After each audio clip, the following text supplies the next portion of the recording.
Ladies and gentlemen, we did it! Uncharted territory. I don't even know what to do next. Oh god! Ah! We talk to the puppers, obviously.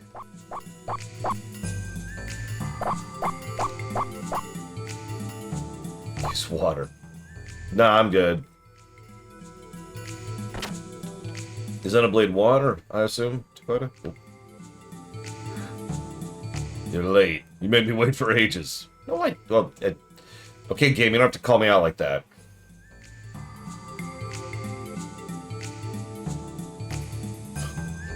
Sorry. Later, the doc said he wanted to pay the courtesy of burying the monster. So I went outside. Said so. Oh, well, at least the murders have been brought to an end. Yes, that is right, and Faye has been proved innocent as well. And I guess the out-of-bounds order on the sewers is listed straight after that, too. Anyway, my allying with you ends here. Next time we meet, we'll be as opponents. Come on, try and beat me. I'd enjoy seeing you try to settle your scores with me. Okay. Bye, Blanca. What about that wound on your arm? You can't try to battle in that state. He's going into a mech! Can you really afford to worry about your opponent? But Rico... Worry about yourself before others. Don't hold back now. Give me your best fight. If you don't do your best, you could be the one who dies. Understood. Right. That's good. You see how the sentences are de-Englishing more and more as we go further into this? Right, now that that matter's resolved, I have done all I can do to help. What is left is up to you, Faye. You must settle this other problem with your own hands. I guess so. Does his arm wound bother you that much? Faye, you realize we don't have... I know, Doc. We don't have much time to spare. What's more, what he says is right. You shouldn't hold back about it. Etiquette dictates a true fight. Seems I was overly concerned. Anyway, let's rest up now. Remember, you must win up to the Finals League first, and the champ is not the only one you have to beat. Okay. Yeah, you just feel the work hours slowly draining the life from him. I meant to ask this yesterday. What is Honeywood up to these days?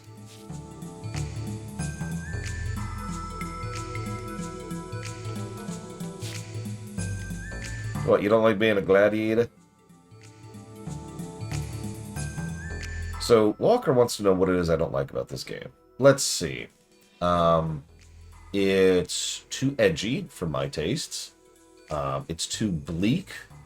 It really likes to dip into unnecessarily anime land, is what I'm going to call that.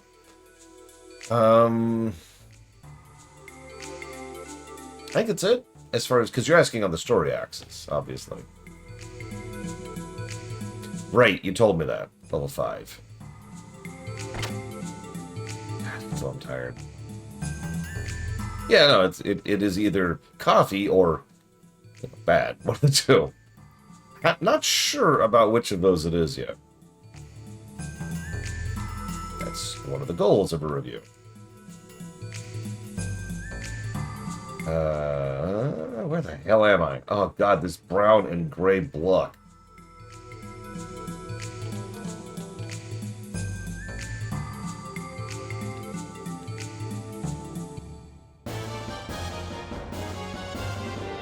Yeah, as I say, it's really easy to say what I have problems with on the gameplay axis, because they're enumerated right over there. Okay, so let's do it. Speaking of the gameplay axis and sucking,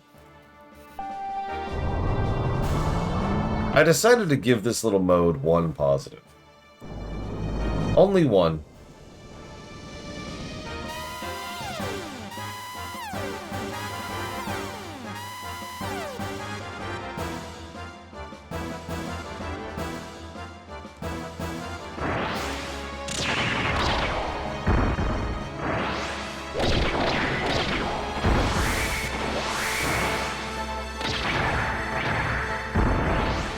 I guess my point, Rax, is a fun minigame like this could be more than one positive.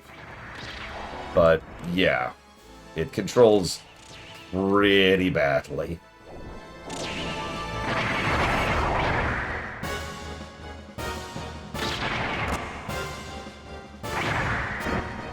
Yeah, we'll see how FF7 does with its cavalcade of minigames when we get there.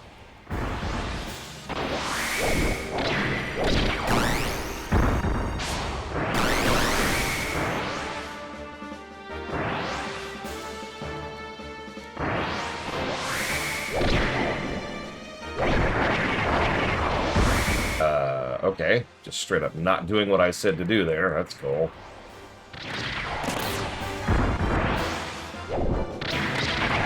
So, Righteous Sam says something that I actually find to be an interesting topic. You can never spend too much time on world building. I disagree with that. Speaking as someone who spends most of his time world building,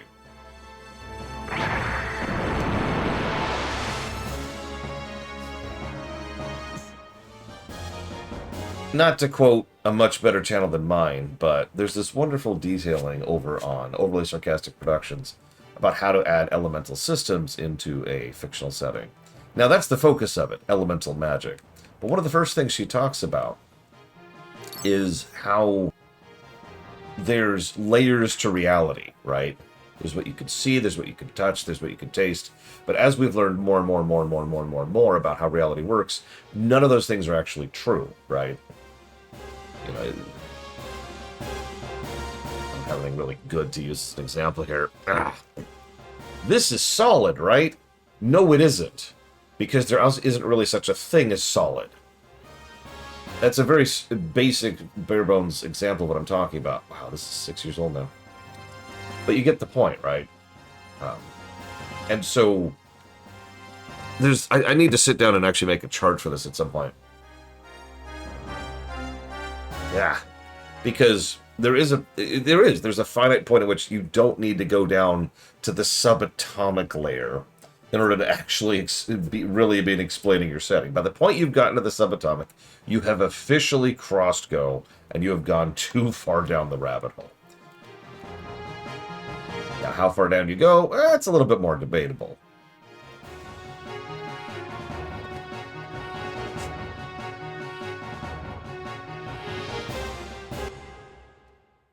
I have to confirm the entry of Pilot Faye. 1 moment, please.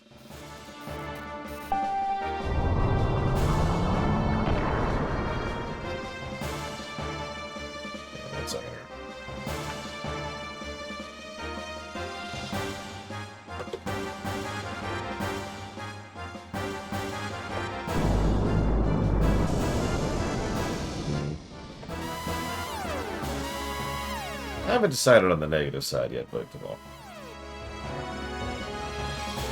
we'll see when we start getting to the hard fights. Speaking of the hard fights, this is a good time I need to bring up Battle Clash.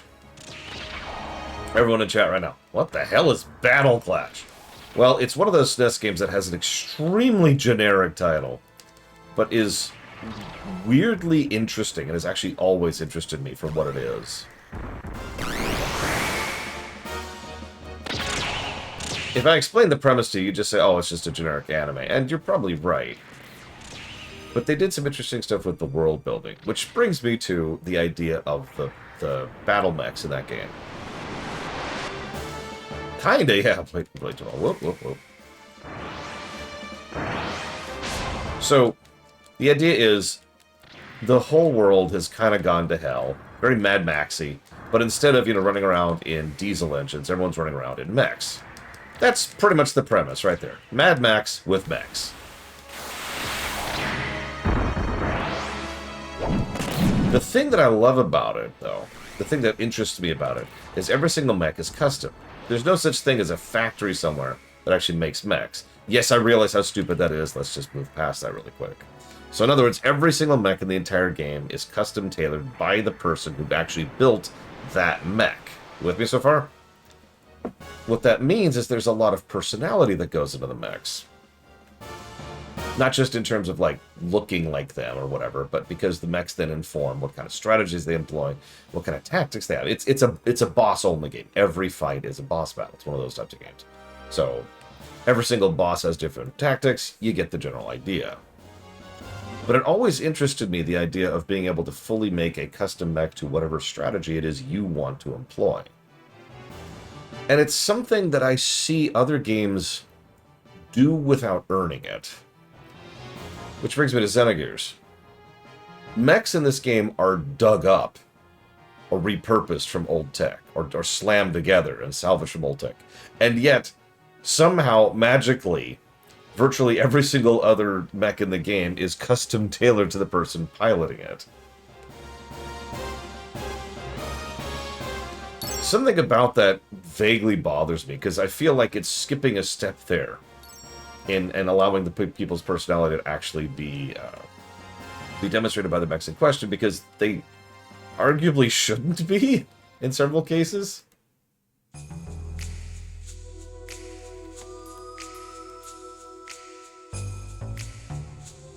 Yeah, the whole idea of salvaged mechs is fascinating, but for lack of a better way to put it, they shouldn't look like this, right?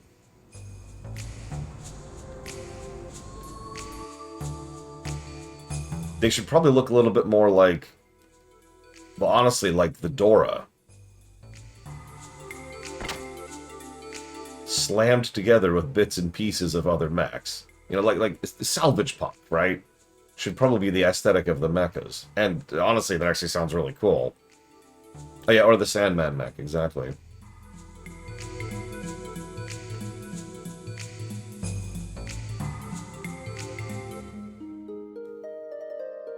It was just something that was bouncing around my head yesterday. Yeah, they should look like transportation mechas, or like the military grade mechas should be... Okay, I just thought of it. Some of you will get this, some of you won't. If you've ever heard of Sins of a Solar Empire, one of the things in Sins of a Solar Empire is there's an entire faction that didn't used to be a military. And actually, yeah, Rex, that's a good comparison. Their comparison too, but I'm going to go back to Sins of a Solar Empire. There's a whole faction in Sins of a Solar Empire where they didn't used to be a military power, and they refurbished all their ships into being military ships. So if you actually look at the ships as you're playing through Sins of the Soul Empire as that faction, they look like cargo containers and transports and civilian ships that have guns clamped onto them. It's a great aesthetic, right? And it's a little bit of visual storytelling and the flair of what the ships look like. Homeworld dives into this as well, mostly Homeworld 1, but Homeworld in general does this as well. And yeah, Dakota is correct. What should probably be happening here is that most mechs look like the Dozers from Armored Core, or like construction mechs or transport mechs or whatever. And then like there's the occasional ones that don't, which should then stand out because they don't, right? What I'm trying to say is that this could be a visual storytelling positive that isn't, because wouldn't it be fascinating if like we see all these big hunk of junk mechs, and then there's Veltal. And for that matter, there would also be the red mech, right? It's like, oh, what the hell is that thing? And people's reaction should be to those mechs should be like, huh? And without spoiling, there are a few other mechs which obviously should look different. Oh yeah, Iron Harvest, the Polish, I can't think of what they were called. The Polish people. Yeah, exactly right, just sound. Any Solaris or Shavat mech should look completely different. Urgh. Yeah, Polania, I think that was it. For those who haven't played Iron Harvest, one of the things that game did very, very right was its visual storytelling and visual flair and the distinction between its units. Because the not Germans, they looked like tanks with legs. Very professional, very, very harsh, brutalist lines. And then there was the Polish, which looked like the tractor from some dude's farm, which they added a gun on top of, right? That's a good point, Rax. It's almost like having a good producer and project lead might have helped them in allocating resources a little bit better, because I actually think Dakota's correct again. I think that it's 2 times to. I think that the art team was just drawing mechas, because mechas are cool. And I do get that, for the record. I'm with Rule of Cool. Really, I am. I understand better than, frankly, most people that I know, that rule of cool is something that should exist and should be something that is given credence and time and effort and relevance. I still think they could be cool and have some visual storytelling going on instead of, mecha. Okay, last bout of the day. Yes, I'm ready. Maybe.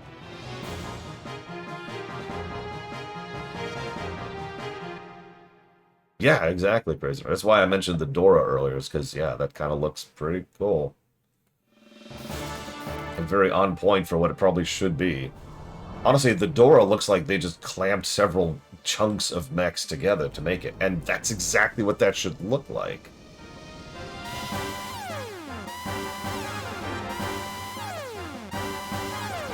Yeah, the who you're fighting thing pops up for literally less than a second. Okay, this is Silver Star.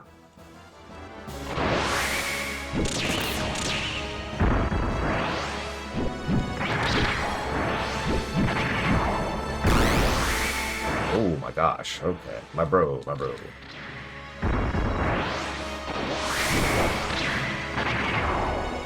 gotta get that chrome in there. Show me that rendering hardware of the PlayStation 1. This is why the N64 is total garbage. I can't see what's happening. Oh, God! It's one of the first times I actually lost the action there.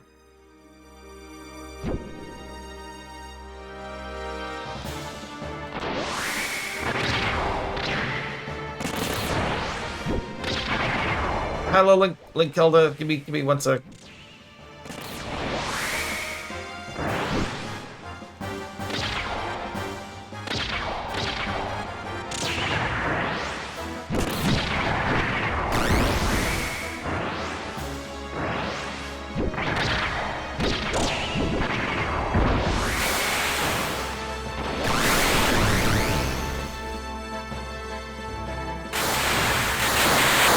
Ahem. Thank you, Mikelda, for your support, as always. Give me a second. I'll jot this down.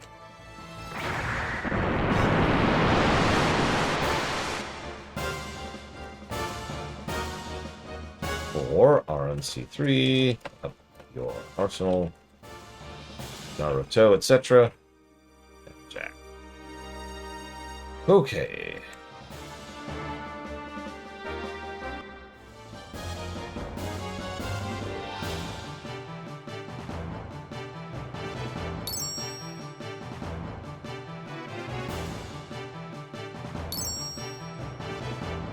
At least we're refilling our money here. Bro, you did it. You won. You're the battling champ, or close enough, anyway. Yeah, the fact that they give us Veltal for this, I get that story-wise, it's because they're, like, scanning the Veltal and getting combat data on it, but, like... Victor's in reach. If you just win tomorrow's final league, we'll have our names cleared and be released. Hammer, you know my opponent's no pushover. His power is incredible. He's been battling champion for 3 years straight. Beating him's gonna be no easy task. Up till today, I've managed to win somehow. But tomorrow's another matter. I doubt that I will win. That's your attitude. You'll lose even if you could have won. Come on, bro. Show some fighting spirit. I didn't think you'd be the type to say something like that. You're right. I'll never win with these pre-battle blues. Thanks, Hammer. Well then, let's head back to our lodgings now. I'd like to be able to say, no problem, but tomorrow's final league is important. Don't you think you should take care in servicing and customizing your gear? Our fates depend on it. Gear servicing, huh? Leaving it to just one mechanic worries me a bit. I'll ask the doc to give us a hand also. A bit of a worry. That's not so, bro. This here mechanic's doing the best he can, you know? Okay. Am I the only one who hates this back and forth?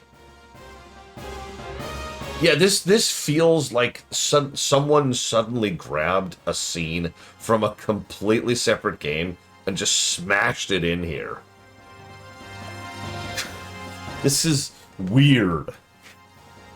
That's not how Faye talks. In general. Like that's literally not his sentence structure. I know. Localization issues. I'm not sure if that's the issue here. I didn't mean it that way, so don't get all upset now, Hammer. Anyway, let's go back to our barracks and call the docks, shall we?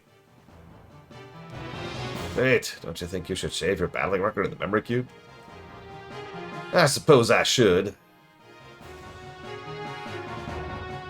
Yeah, oh my god, you're right, Righteous Hammer. You're right. We're playing as Bart. What do you want to bet? What do you want to bet?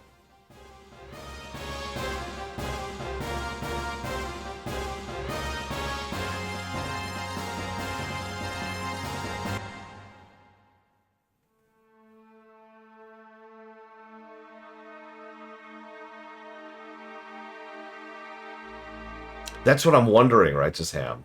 Because I don't actually know what the next event is. Remember, we're off the map for me. But we've already had a Sten section with Bart. Having another one wouldn't be all that out of bounds.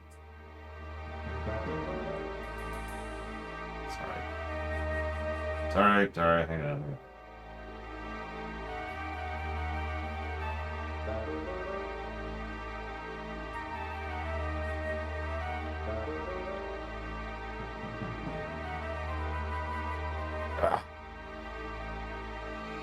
I mean, I was talking about this during Cross.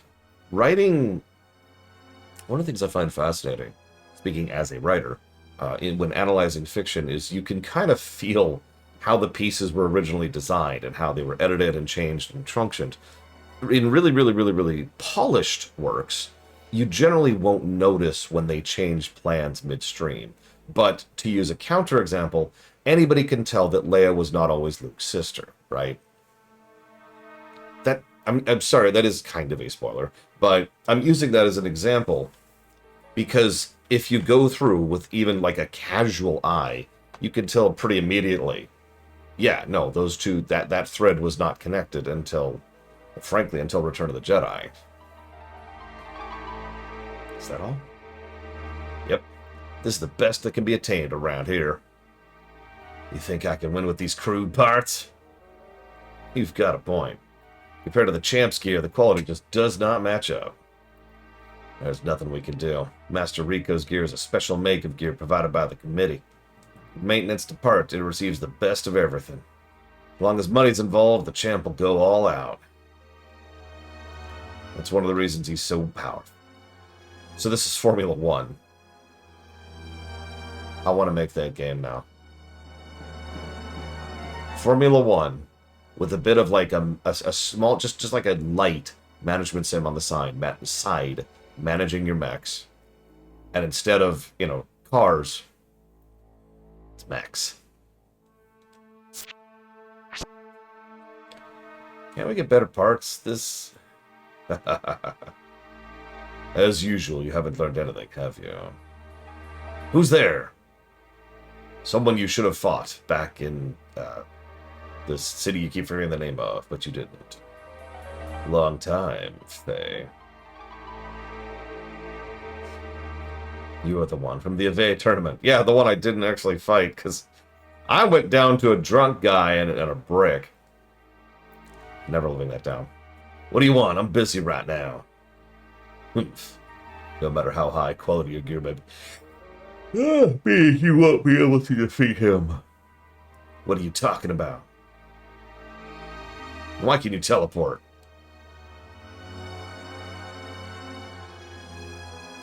That's actually a good question. Why can't he teleport? Don't answer that.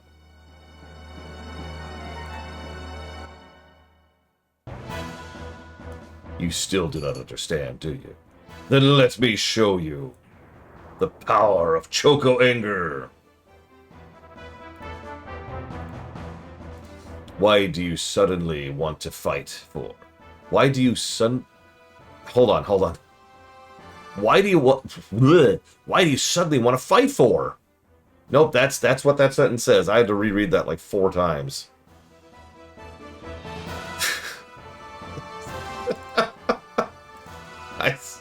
Are you crazy or something? Whoa, there.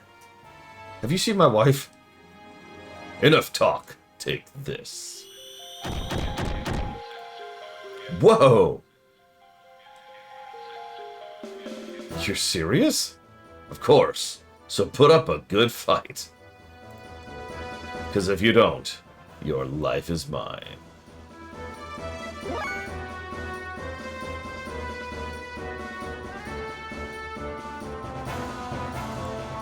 Okay.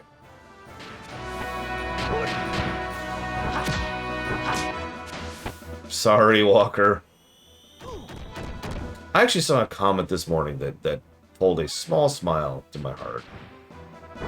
So, for those of you who didn't see, the announcement had two options for the poll. One of them said that Resident Arc is better than me in every way, which is the current winning answer on the poll, by the way.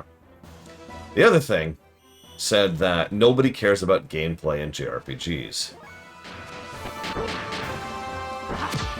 So obviously that's you know, a little bit hurtful? I don't know what word to use there.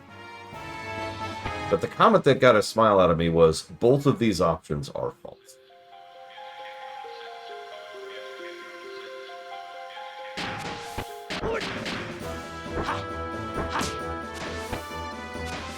By the way, if you're wondering what I'm doing, I'm just using this time to grind death blows. I know I said to Rax I was going to kind of walk away from walkthroughs. But I decided to go ahead and look up one more thing, which is exactly what death blows I want to learn before the end of the game and what's required to get them. At the moment, that's using one of each ability pretty much every round that I can, because I need a few hundred more usages of that in order to actually level up. That's the same technique as me. How come? That, oh god, if this was Alice and Diddy. Hang on, there's an easy way to check. How big are her boobs? Fighting brute strength with brute strength is a sign of a great fool. It's obvious that a lighter body such as yours will always be at a disadvantage in a head-on attack. I just gave you a good example. That minor difference between you and I had this outcome. Now someone else with a mass several times as you, like Rico, the outcome becomes highly apparent. This applies to Gears as well. Even if you were to get parts comparable to Rico's, there is still that difference in mass. To make up for this, one must commit to a single, final strike that thrusts at the component's fissure. Whew, I didn't realize we were getting into that today. Listen, I'm into Rico, he's cool, but no.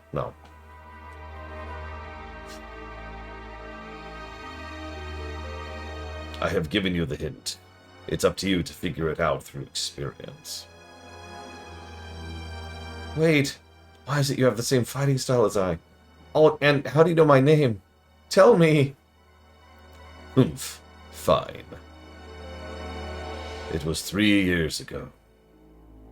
The one who took you, in your mutilated state, to that mountain village was none other than myself. You're the one who brought me to Lahan? That's literally what I just said. At your father's request. My father's? What's your relation to my father? That's a good question. Khan and I were fellow students. Hello, Cat.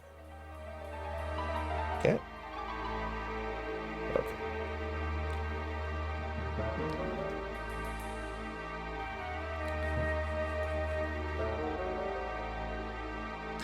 Khan? Is that my father's name? Khan! Why do you ask your father's name? You haven't lost your... Yeah. So tell me anything you can. Will you? I see. In your injured state, I wouldn't have been surprised. Wise man. Khan Wong. That is your father's name. Since our youth, Khan and I studied the martial art. This is really out of nowhere. Father and you? Yes. Eventually, your father became an officer of a certain country. There he met a young woman. She was about 20 years old. Her name was Karen. Oh, no! She was like a flower in full bloom. Okay, I don't want to hear that about my mom, okay? Flower? He means she was extraordinarily beautiful. Yeah, I caught that, Saitan. Thank you. I see. Then she's... Yes, your mother. What? What is this? What is this dialogue? Khan married... What is this?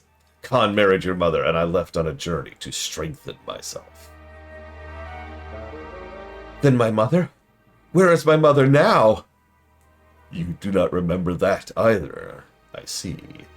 According to Khan, when you were but a child, she passed away. Oh. Time passed.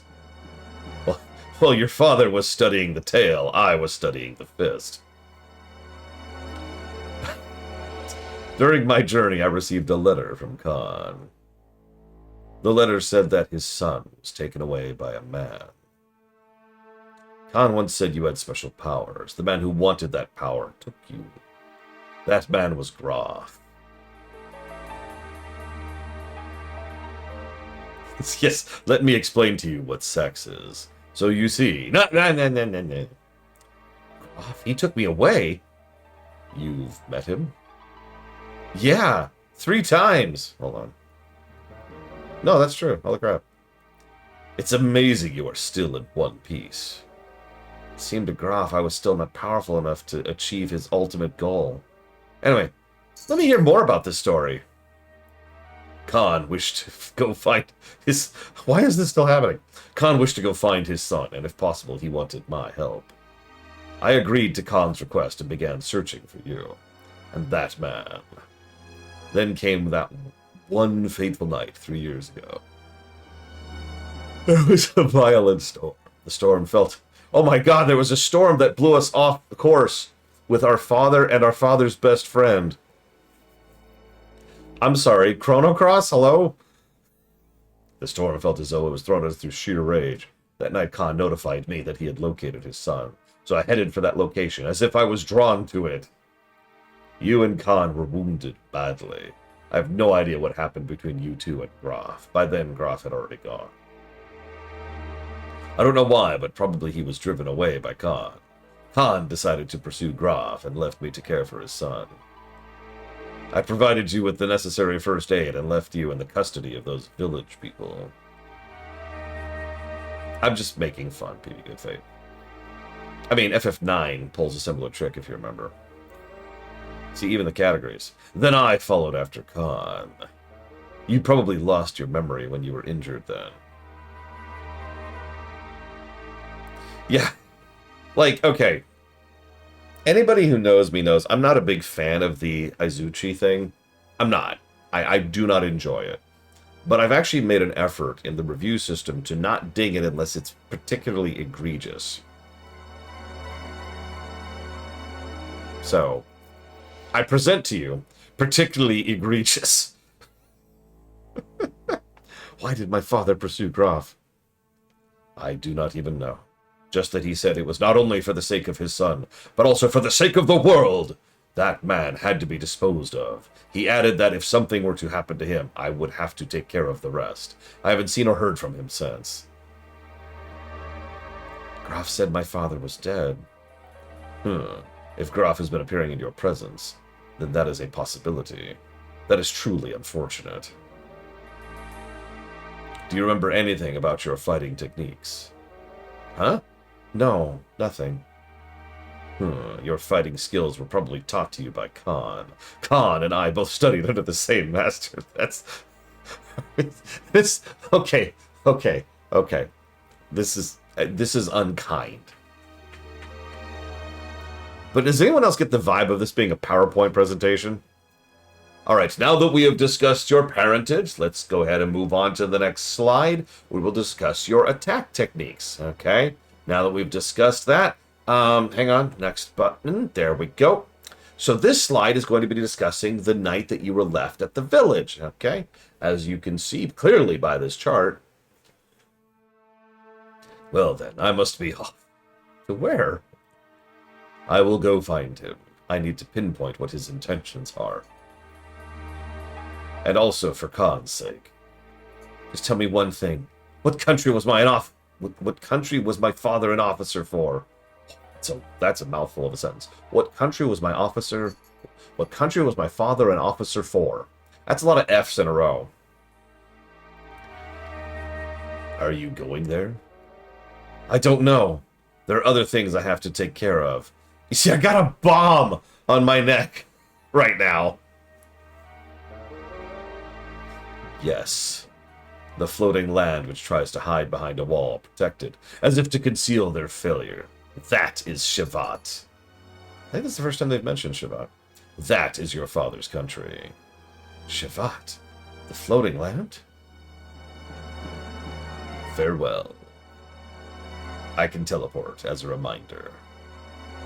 Hey! Yeah, like, okay. I can see what they were going for. No, you really can, right? Just I can see... Oh, that's true. We did see it once, Dakota. I can see what they were going for. But it really feels like they were just like, okay, where do we put this scene? I've got it. In the middle of the tournament arc. You mean the one down to the desert country? No, the second tournament arc.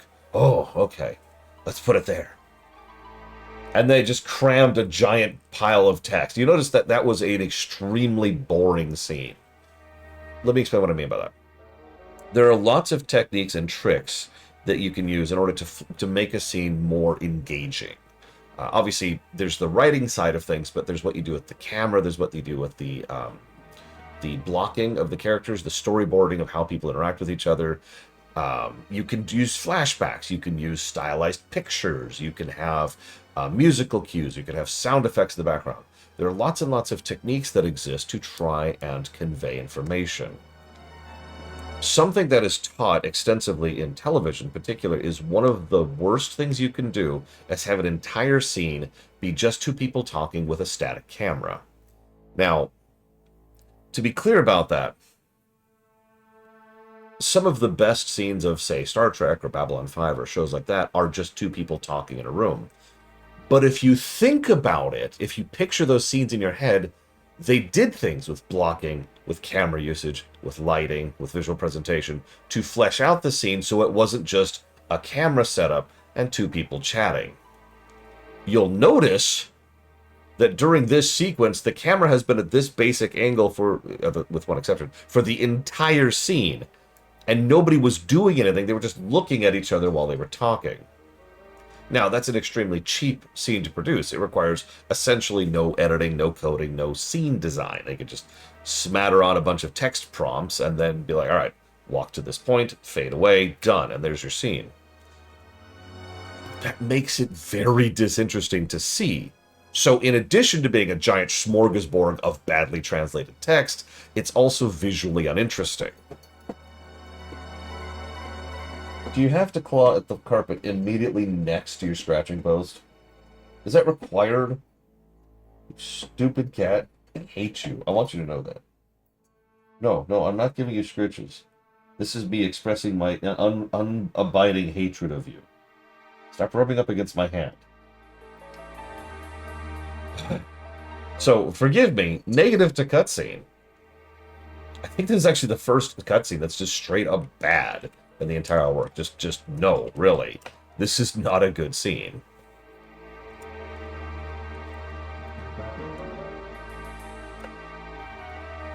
It's a good question, Righteous Ham. That's another thing you can do, by the way. You could stretch a scene out. So you see a few pieces here, a few pieces here, a few pieces here, and a few pieces here, in order to try and make it more digestible, right? And yeah, this is the disc 2 thing starting to in the distance as you gaze upon the hill on the horizon. There's this looming thing, this disc with a 2 written on it that's starting to rise up back there, and it's got Tanaka's face on it for some reason.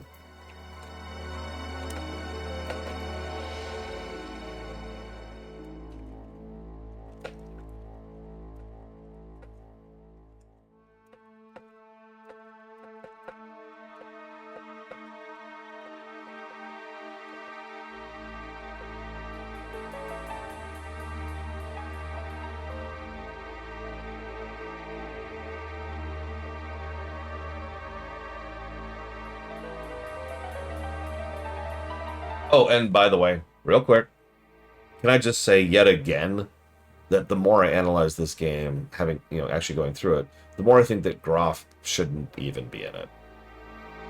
I really actually, I'm not being facetious, I'm not trying to take the piss. I think that if you just ejected him and most of his connected plot points, the game would be a better game for it.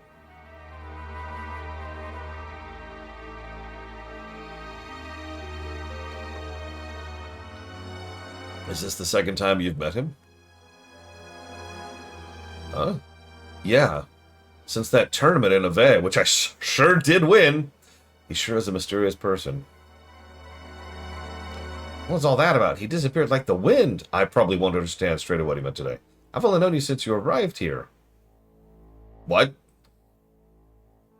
What is this Ave tournament? What is going on? But I think I get the general idea. I might be able to do something in tomorrow's final round. What? That felt like a trigger misfiring. The differences in the performance of the gear parts are not going to influence the outcome. Well, not as much as I thought before. Yes, gear doesn't matter for your gear. See, that's a double joke, because obviously it's in the name, but the other thing is, for those of you who have played this game, you know that gear is the only thing that matters for your gear. Well, not as much as I thought before. Never underestimate the situation. You might lose pretty badly if you think you just win by getting a grasp of the concept. I know, Doc. Well, let us return to our quarters and rest. Were we done? He interrupted us! Your fate lies in the outcome of tomorrow's competition. You need to preserve your strength. Okay. Whoa. Okay, I need a cigarette after that. By the way, and I know this is unkind, but that's another example of bad scene construction.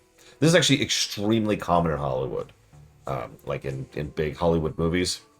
So, okay, we're going to go to the truck, and we're going to repair the truck. But then a cutscene happens, and someone shows up and is like, hey, what's up? Oh my gosh, we're going to talk for a bit. Yes, let's talk. Okay, let's leave. And then we leave. We never repaired the truck. Next scene, the truck's fine. Now, you could argue very strongly that, okay, sure, maybe they fixed the truck off camera.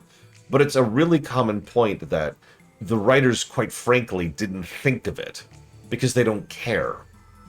I have a term I refer to as consequence storytelling.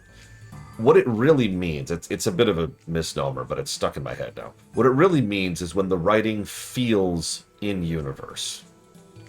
When the events feel like things that should actually happen, right? The reason I give special pauses for that is because it's incredibly rare. Because most of the time, the writers are writing a scene, or a movie, or a game, which I know you're like, well, yeah, duh.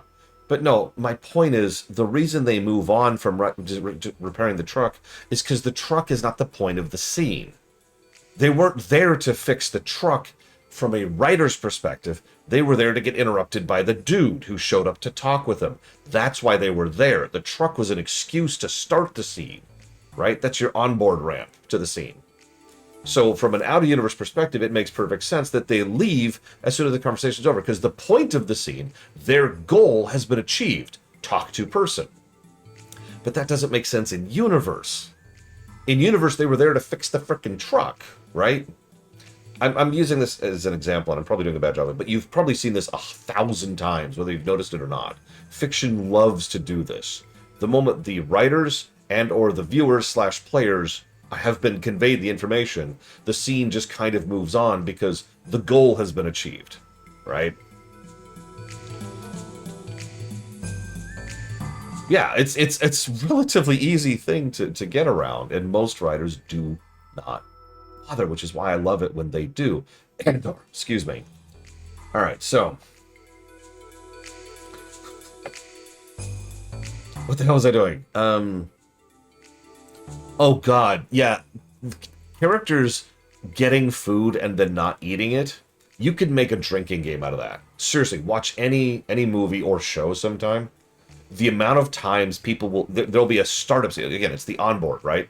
You onboard the scene by having them go to the galley or go to the chef or at the restaurant. They get the food and they sit down and they chat with the person.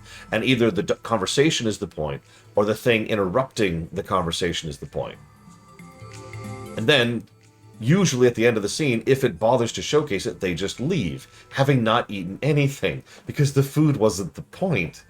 And yes, Dakota's correct, especially in live action, that food usually isn't food, it's a prop. So they literally can't eat it. Unless you're in Star Trek 6, in which case you eat so much of it that you actually have to throw up. But you get $20 out of it.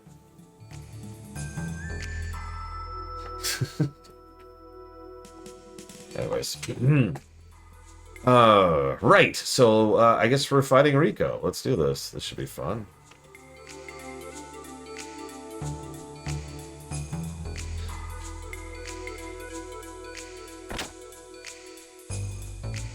Man, I wouldn't, Mr. Ed.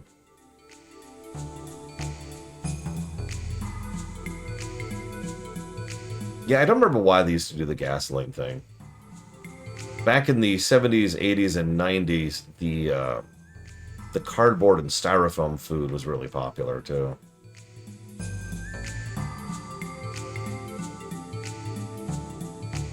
No, I did not practice him. Sure, Crazy Horse. Thank you for asking.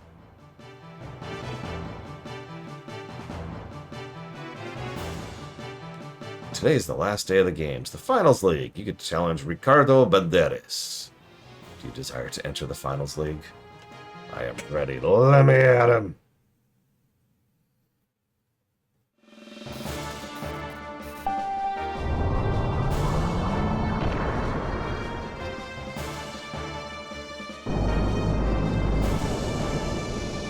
Yeah, no, the film crew would steal the food. I actually do remember that now. There's a few films, Sound of Music, I think, is a good example of that. Okay.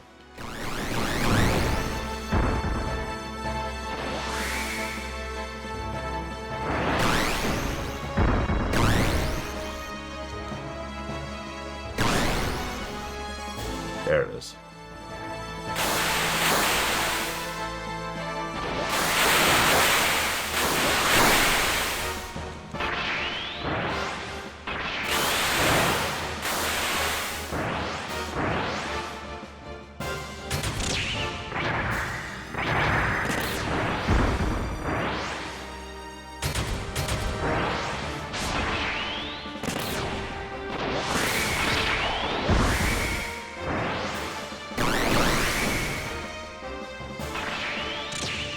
I believe this is our last fight.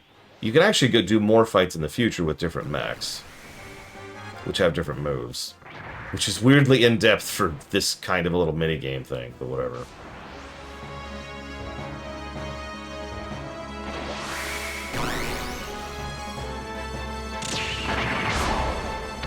Hey, Ross. Ross, I need you to do me a favor. I need you to kill me. I need you to take a gun, put it to my temple, and say something cool. I don't know, just come up with something.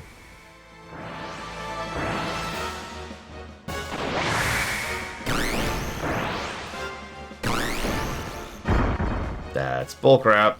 That tracking, that was a straight up Dark Souls tracking right there.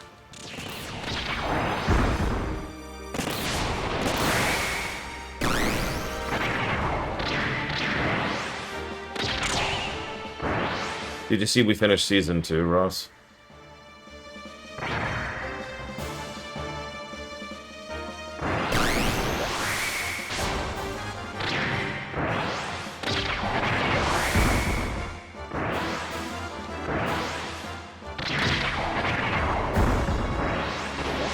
It is, I believe, our third highest scoring season ever. And first highest scoring season that isn't one of the Freak Mutants. No, it's still second. Or third. Ah! Words. Words are hard. Okay. Not counting the Freak Mutants, it's the third highest scoring season we've ever covered. There we go. That is a correct statement. Behind She-Ra Season 4 and She-Ra Season 5, if you're wondering.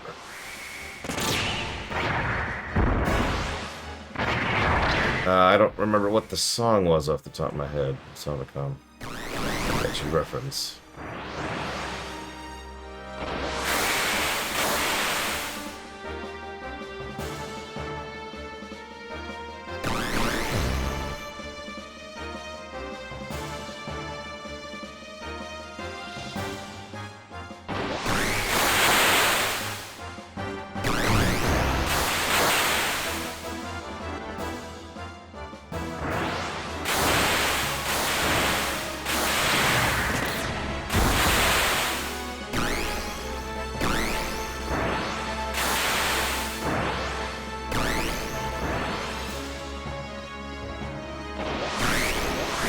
Damn it!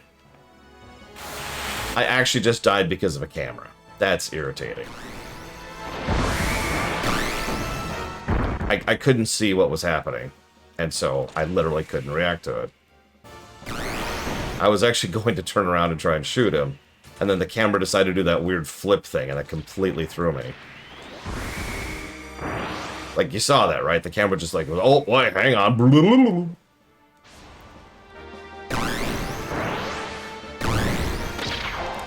This fight sucks. Why is it out of 5?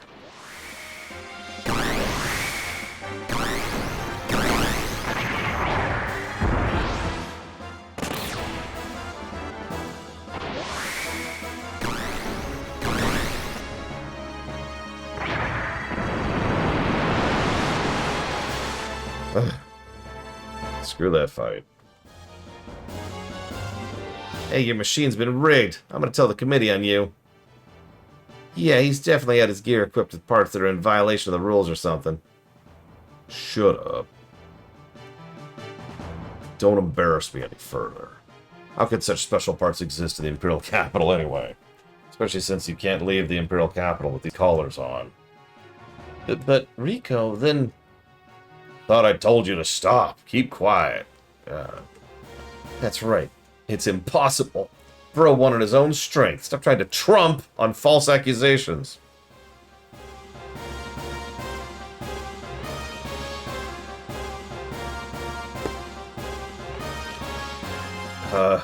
Bro. Enough already, Hammer. I won because of luck. And because I had a good teacher. Also, the wound to your arm hasn't completely healed yet, has it? If it wasn't for that wound, I'm sure you would have won instead. Because we all know that your arm being wounded directly conveys into your battle mech piloting capabilities. Defeat is defeat. My wound is no excuse. The battling champion is... you! ...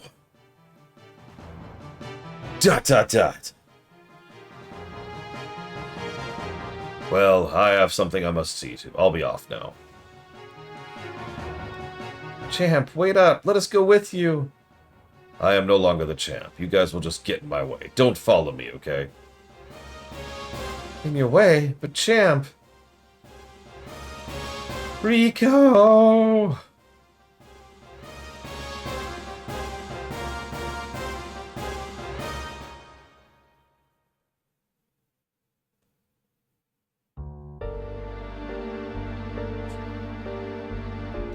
Steer?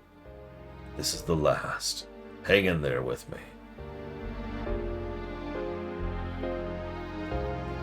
Get him myself.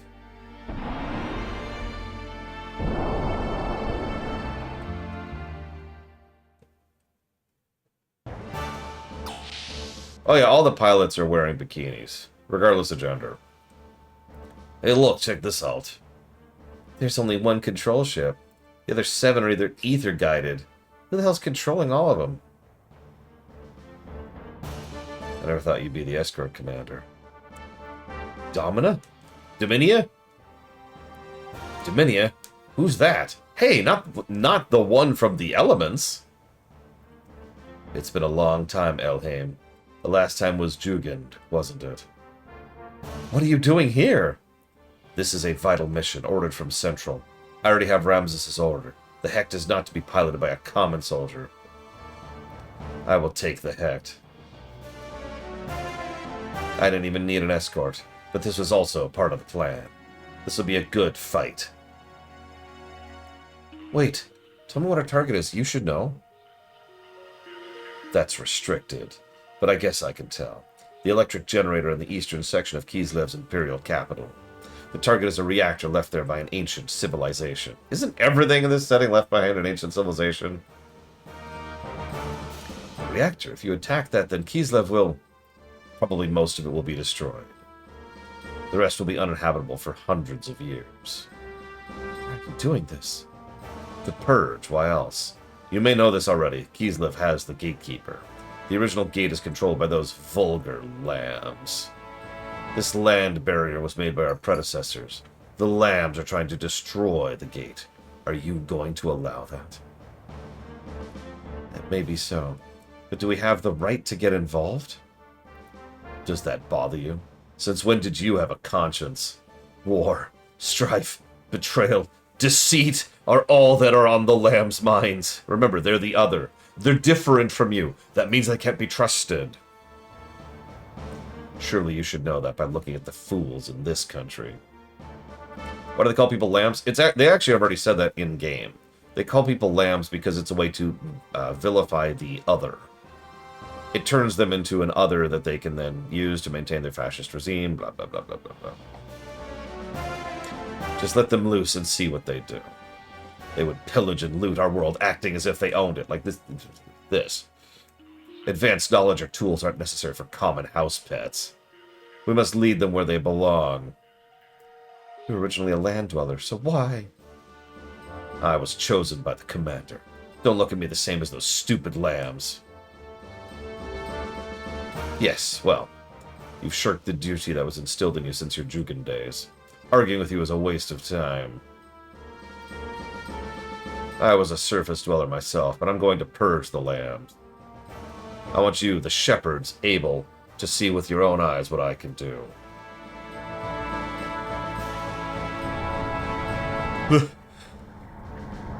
The load areas are still there, that's funny. Yep, nope, this is typical prison oppression tactics.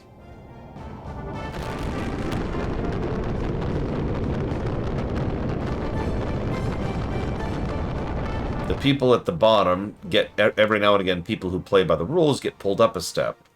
But they only get to keep that step up if they push down to the people at the bottom. This room? This is the champs? Yes, the room given to the champion. Is it not to your satisfaction? No, it's not that. What about Rico? Rico? He's the ex-champion. Now you are the champion. But what happened to him? After the finals league, during the group league bouts, his gear went out of control. The out-of-control gear crashed into the Kaiser's box seat and was damaged. Nothing's been heard from the former champion, Ricardo, and no one has seen him since the incident. There are no battling competitions for a while, so you can rest up for a bit. The explosive collar has been removed. I'm taking a walk around A Block, the civilian area of Nortune. A Block? Civilian area? Oh yeah, by the way, did you catch that Rico's story has already ended? Some of you probably thought I was exaggerating or joking when I said that every character that joins the party after Bart doesn't really have any relevance to the story because all their story was cut. I was not joking or exaggerating. Most of their stuff happens during the sequence that leads to them joining the party. After that, they're gone. The southeast part of the Imperial capital. It's called A Block, or the ordinary civilian area. Well then, shall we take our leave? Anyway, this room is yours to use. Next door is your bedroom. Oh, I say. Now you'll be given the title of champion, as well as special S-rank privileges. Privileges. Congratulations on winning the Battle Championship. You're going to take some very good data. One more thing. Good news. Kaiser Sigmund would like to meet with you, Champion Faye. Please stop by the Central Administrative District. Well, goodbye. I agree with DZ Maven, from what I understand. So you're now free in both name and reality, right? So what are you going to do now, bro? Leave Nortune? We're not yet finished. There's one thing left to do here. I know. It's Veltal, right? We can't just leave it here. We have to get it back somehow. If only I had like a remote summon button. That would actually be really cool. It's best if we assume Veltal has been moved to a different dock. So I guess that's where you come in, Hammer. Got it, Doctor. I'll find out where your gear is. I'll bet my name as the Imperial Capital's #1 supplier on it. Okay, then let's work separately. I'll work by myself while you, Hammer, and Doc work together. That's not... Bro, don't you trust me or something? Work better alone. Nothing against Saitan, but he'll just get in the way, bro. So then, just leave it to me, okay, bye? That Hammer. We should make a move, too. Is an extremely common problem, Savacom. Yeah, hey, Hammer, do you know Kung Fu? Cat, do you know Kung Fu? Do you know Kung Fu?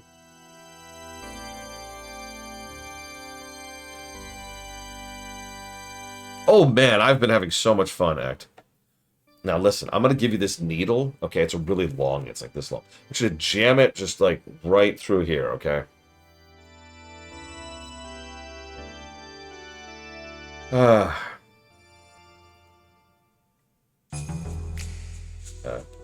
Camera.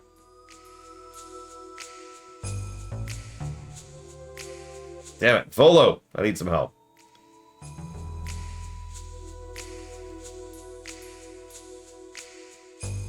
Maybe I'm not cut out for this job? Nah, you're fine.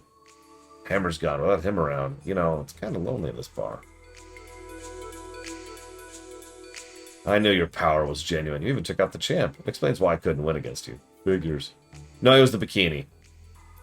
Bikinis are a natural limiter on people's power. That's why both the men and the women wear them. Oh, wait a sec. Hammer just went, but he left a message for you. He wants you to meet him at the Wildcat Bar in the civilian part of the city. Okay. And I don't remember the name of that prison movie, DePriesi. Sorry.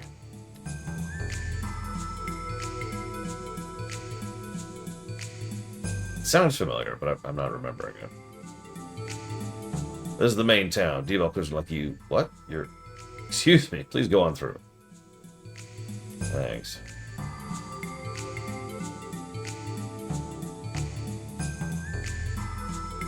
So here's the question, for those of you following Silksong. Feel free to not actually give like a spoilery answer to this, but how long do you think it's going to be until people figure out the secret ending of the super optional boss that assuredly exists in that game?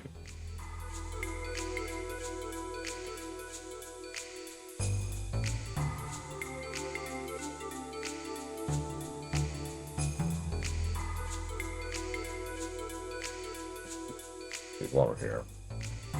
That's a good point.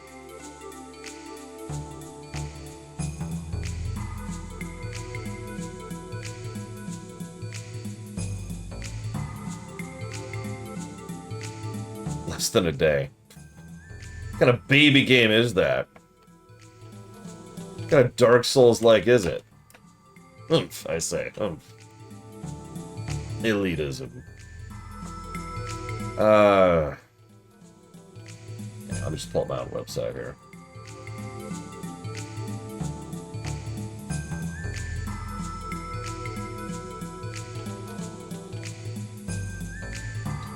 I'm sorry, but I never remember the names of these stupid games. That's why I just renamed them in the website, because it was much easier to keep track of.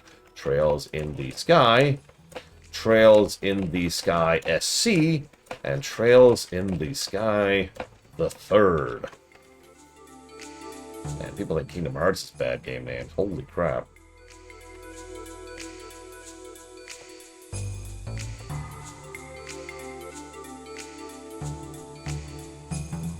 Oh, absolutely right, Shazam. I agree completely.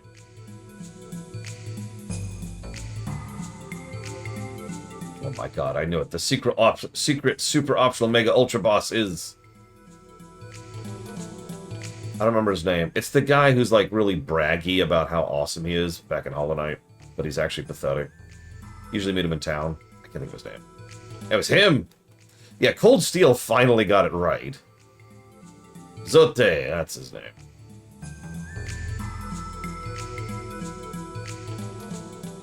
There's the keys to the Imperial Capital Barracks. Aren't you the battling champion? Permission? You don't need that. You're the champ. Yeah, but I don't have any reason to go in there. So...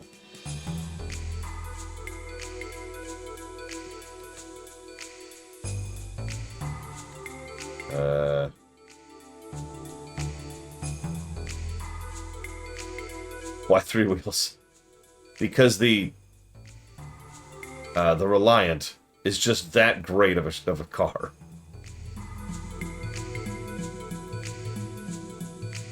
We've never seen a floating city.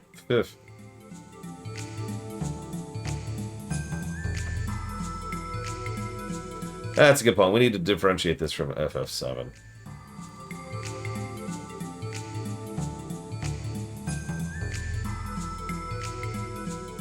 Well, I guess we can check the store.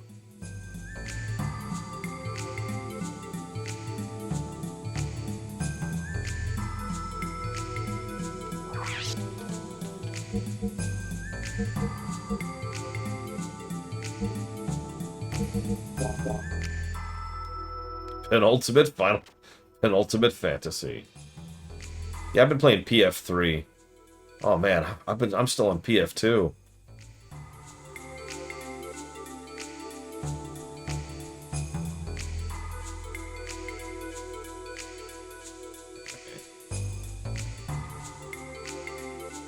Oh, we've lubed.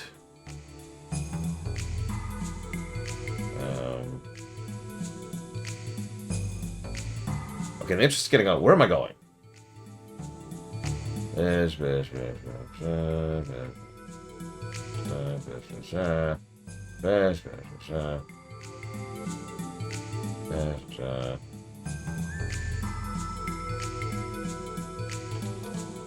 Okay, we're apparently in the wrong place. There's a remake of the first one. Yeah, I actually was thinking about that. I think for the sake of obviousness, we're going to go ahead and call that remake a completely separate game and just treat it like such. Excuse me.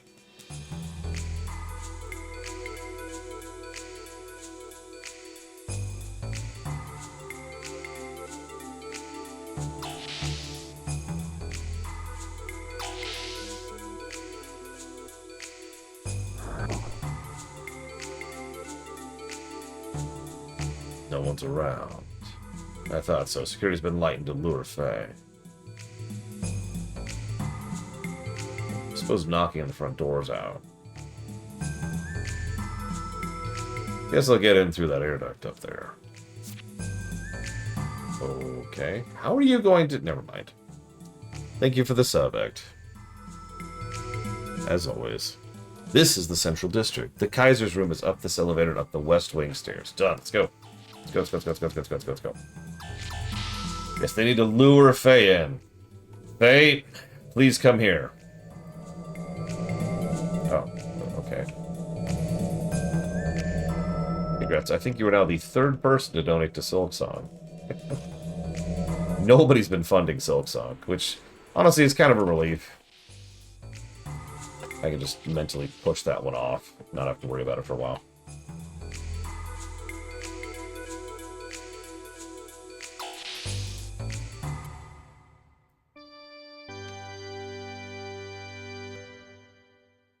Who are you? I see, so you are Faye. Welcome. You? How do you know me? Ha ha ha. Excuse me, I am the Kaiser of Kislev, Sigmund. This may sound sudden, but would you like to join forces? I need your assistance.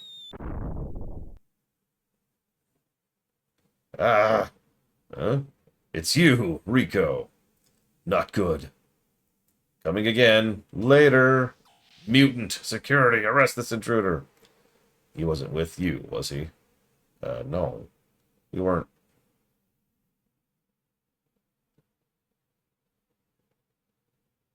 Yeah, Down's not good. I'll hide over here for now. Hey, the Kaiser's calling you. What? Is that true? Hey, is it okay? Yeah, this door won't open for anyone except the Kaiser and his wife.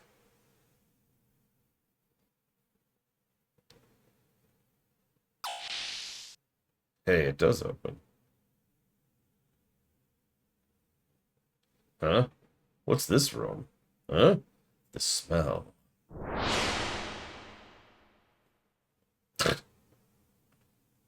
I've seen this. I've seen you in my dreams. Rico. Close shut the jaws.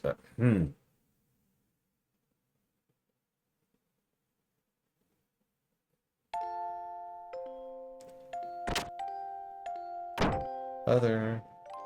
Other. Why does Jenny have a father, but I don't? Well, honey, it's because your father was a pig. He was good in bed, but honestly, I kind of wish... Anyways. Your father is... So, that's why.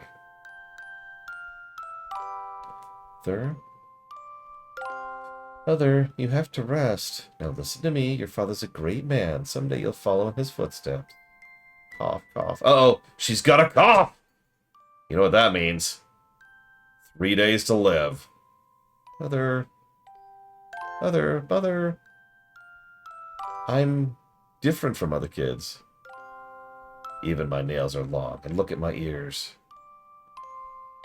No, it's not like that.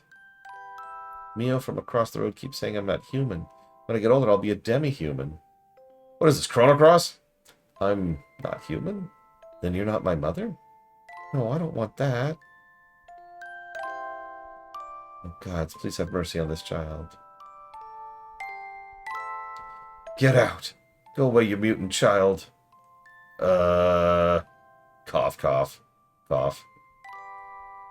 Ah, mother is coughing. Okay, I'm sorry, this is a very sweet scene, but the localization's killing it. Here, listen, carefully. From now on, you're going to be by yourself. Mother, I am?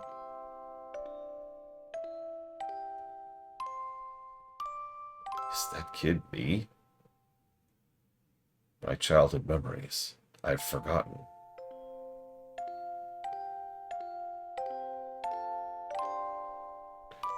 Why? Am I remembering this? Okay, I'm sorry. I've noticed another trend that the localization in this part of the game has had. It's adding unnecessary commas. Look at the sentence on the screen for just a second. I hate to nitpick this, but actually look at that. Why am I remembering this now? There's no way to make that work. There's no English where that comma should exist. And it's been happening a lot. Dot, dot, dot. Why, comma, am I remembering this now? Dot, dot, dot.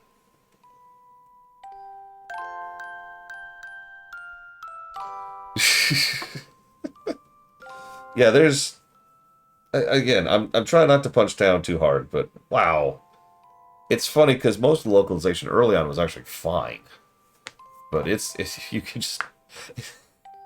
It's like watching a slow motion train wreck. It's just very, very slowly starting to crumble in on itself as the engine collapses, and like the train looks perfectly fine the first few seconds. This room, that faint smell.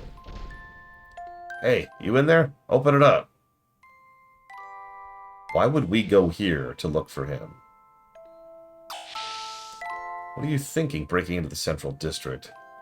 This isn't good. Huh? What? Forget about it.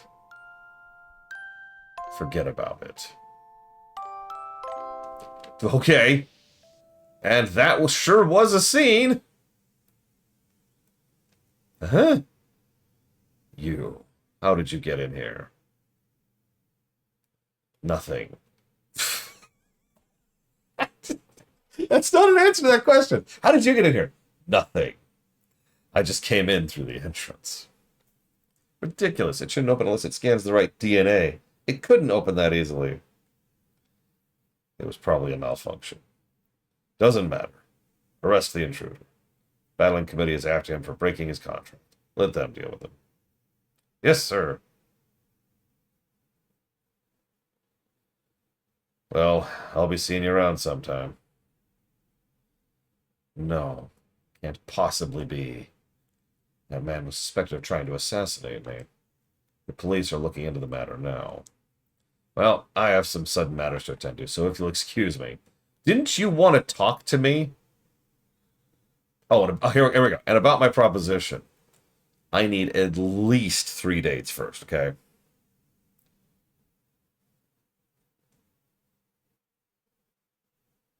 And I better get some tongue action first.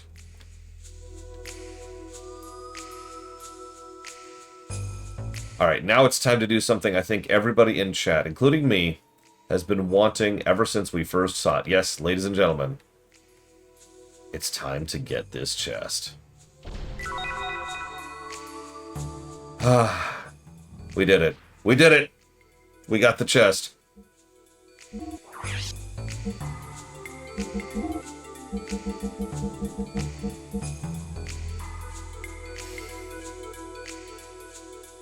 So, I tend to do a lot of at-a-glance thing, because I don't like to spend too much time in menus. So, I popped down to the night mail, immediately noticed the red, and was like, oh, it's actually worse than my metal jacket. And was about, like, I was actually reaching my thumb over to cancel out of the menu, when I caught myself and was like, wait, no. Red is good. For some reason.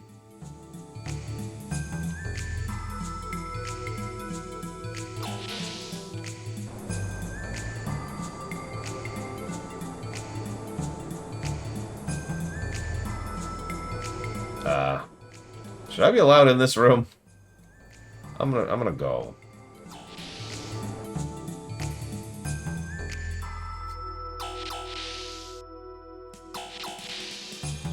Yeah, that's definitely not the Bridge of the Eldritch.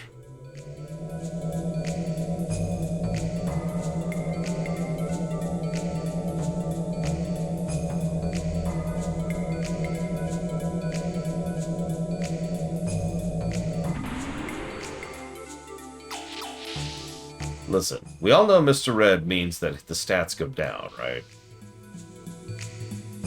Except in this game, where Mr. Red is stats go up. Let me out, please. Will you be leaving? Come back anytime.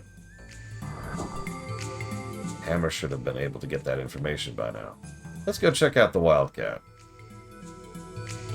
Yeah, Mr. Red, it's time to be Mr. Blue. Meeting place was the Wildcat. Bro, with these years I've picked up on the latest information on your gear. Hee hee, I've pinpointed where your gear is, bro. Hold on a second. Don't you think it's dangerous to talk about that stuff around here? Huh? What's with you, bro? I have information on your... Eek! What the... I will explain later. Just move it, okay?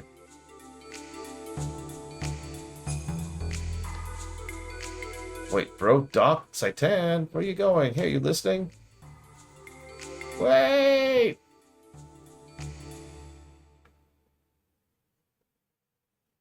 Is it sad that I'm just getting to the point of being so confused I've stopped processing? Should be safe here. Now, Hammer, tell me where my gear is. As the doc predicted, bro, your gear's been moved to another dispatchment dock. So, the doc said it's gone to the dock. Where on Earth is Veltal? Not on Earth, but under the Earth. It's in an underground dock in D-Block. Checked into it and found out that there are 2 routes we can use to sneak inside. First one requires us to enter via the Battling Arena Grounds. Oh, there's no way we can sneak in via the Battling Arena Grounds. What's the second? Oh, the second way is a little dangerous as it involves the supply train tunnel. You have to get into the tunnel's ducts and follow them right through until they lead to the docks. I couldn't find out the ducts layout. Sorry, bro, there's no maps in this game. That's not true. There's a map for the sewers. Now that we have the bomb problem off our necks, we might be able to make a go of it. Yes, we're still left not knowing the times the train passes by on.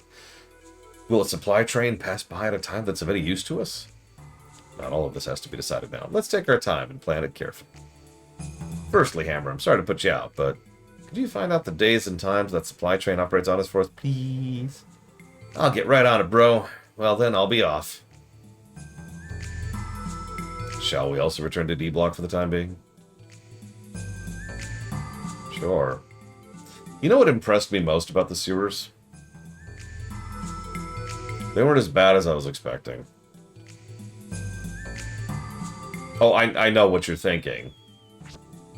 But honestly, given my very visceral reaction last time, I expected them to be worse than that. I think I've just encountered too many truly atrociously bad levels since then. Like, I've played Sticker Star since then.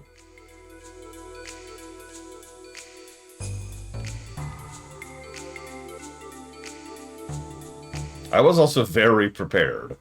And still nearly died, by the way.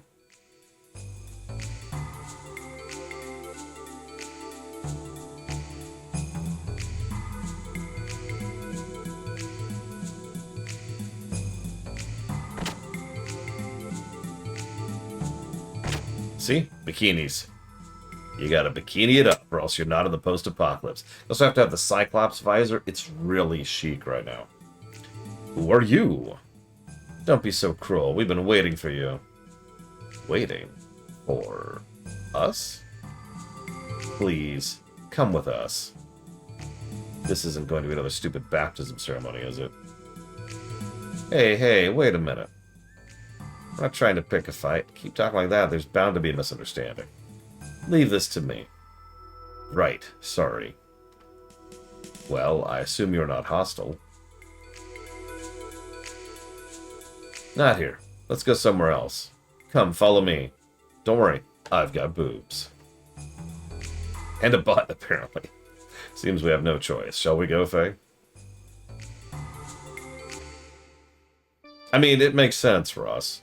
Last time I played both these games, I hated them so much that I kind of never looked back at them. But in both cases, that was 20 plus years ago, so... I actually double-checked. It's actually been about 27 years since I played this game. So what do you want with us? Champ, no, I mean Rico needs your help. Help the champion? Hang on. What do you mean? You know what just happened? The special broadcast on the dorms vid by the committee? Yeah, you know, the broadcast said something like this. This evening, the former champion was found guilty of attempting to assassinate the Kaiser, as well as breaking the Imperial Code Section B. Thus, a public execution will be held at the arena. Yes, I know he got caught and was arrested. What's this about an attempted assassination of the Kaiser? Those committee members, the champ probably got in their way somehow. The battling committee? The battling committee is made up mostly of people from the ethos. They used to have a lot of pull in the government, but the current Kaiser Sigmund ousted almost all the ethos influence from the government. On top of that, these past few years, in order to strengthen the military or something, the Kaiser started to interfere with the battling operated by the ethos. Kaiser probably got in the way of them operating the battling, so they used the champ. Why Rico? Rico was originally born in this town. Because Sigmund whipped up the anti-demi-human sentiment, Rico was chased out of this town when he was young. So Rico hated the Kaiser, capital Nartoon, and the whole Kislev Empire. That's why they went after Rico.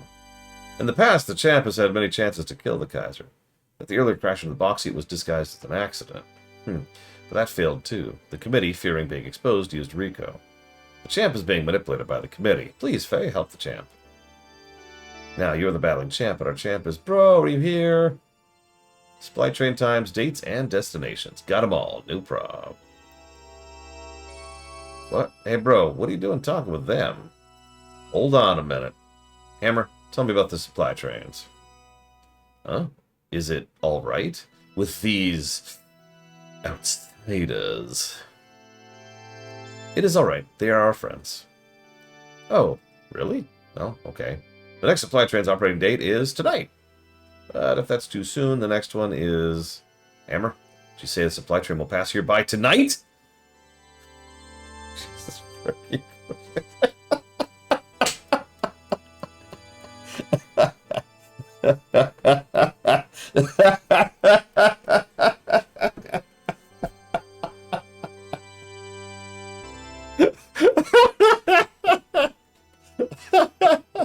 Oh my god. Oh my god.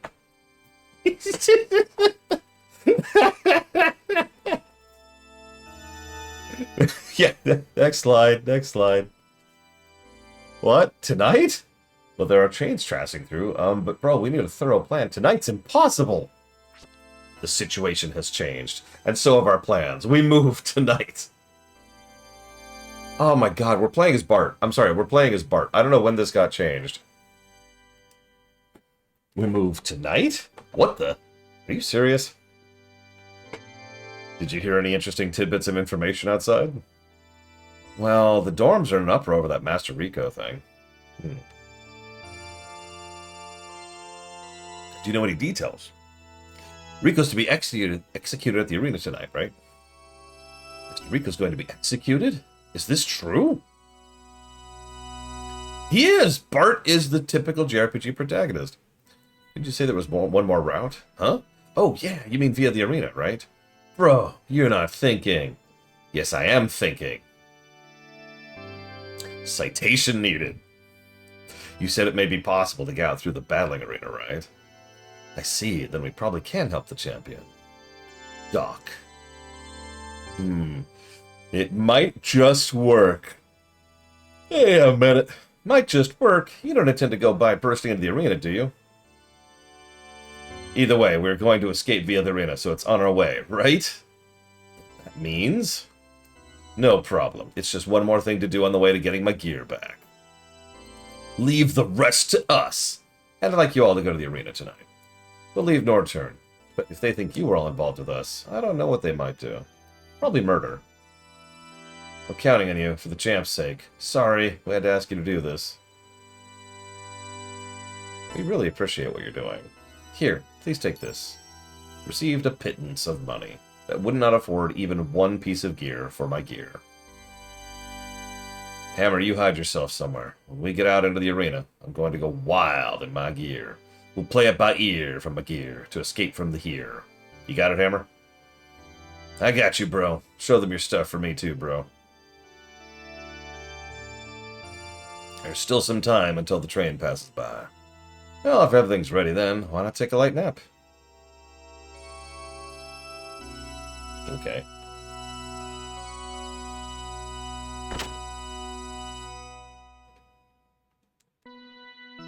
I can rest here.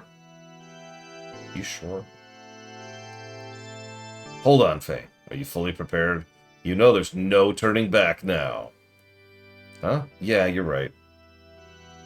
I am in the rear, Saitan. There is still some time before the train arrives. Let us rest here for a while. Oh my gosh. Take this with you. Bling, lint. Thanks. I've been saving it for months. I'll treasure it. And then, in typical JRPG fashion, if you hold on to that lint for an entire playthrough, and then take it into New Game Plus, and then take it to this one spot on one island that you can only reach with the endgame equipment, and then you fight a super optional boss and use the lint on the super optional boss, you get, like, the Super Mega Ultra Sword.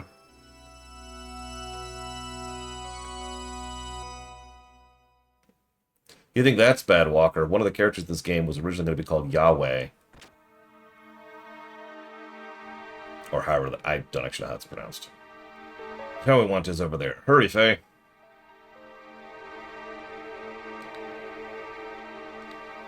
Yeah, no, it was extremely on the nose, originally.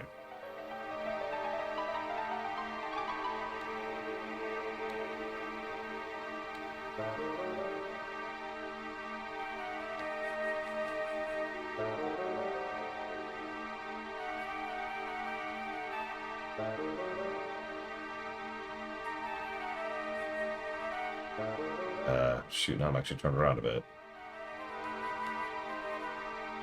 Well, we'll get to deepness later. Honestly, all we've had is foreshadowing so far. And a bit of build-up. And, honestly, a mostly typical JRPG plot. Not a complaint, just pointing it out. Alright, Amazon lady. Sorry, I can't go in the arena. No matter what you say, I can't. Well, it's time. Tonight's train will be coming through here. I wish you success. Maybe we can meet again. As usual, the women are just flinging themselves at Faye.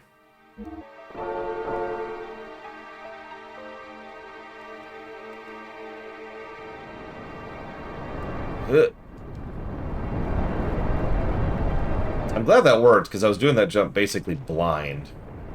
What the? I couldn't tell where the train was going to come from.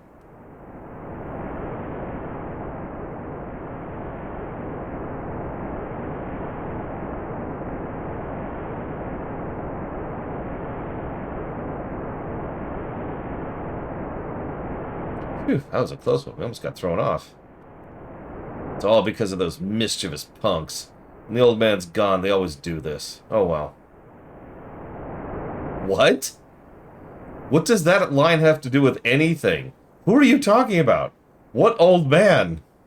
What punks? Who did what?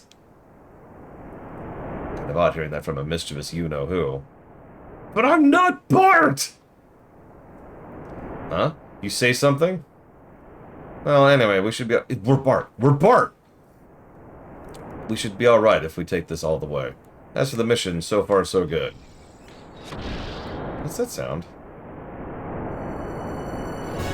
The connector! Faye, hurry and jump off! Run! This train is almost falling apart. That was another close one. What if it derails before we get to the gear dock? Okay, don't answer this. Do they explain why this is happening?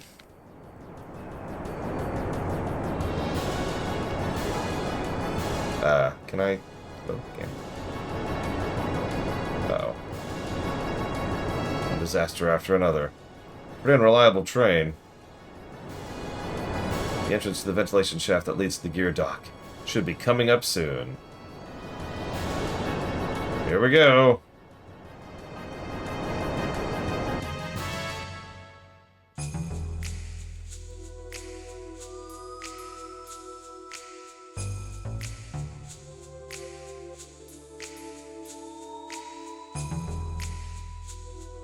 And yeah, I'm with Blade Traval, honestly, Righteous Ham. It really feels like certain swaths of this were just intended to be playable as Bart, and they changed their mind for whatever reason at some point. This is random script boss. Okay, hold up. I'm being entirely too lenient. Negative to cutscenes. What the crap?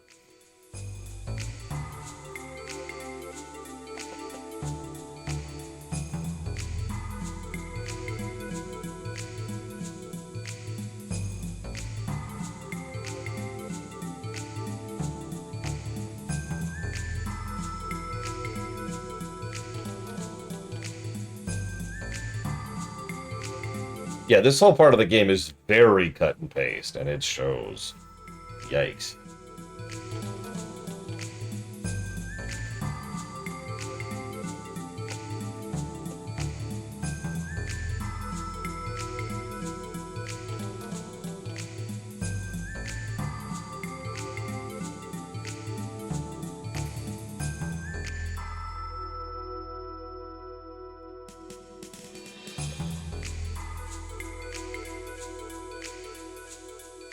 Okay. And yes, this does look climbable. Is it, though? Huh.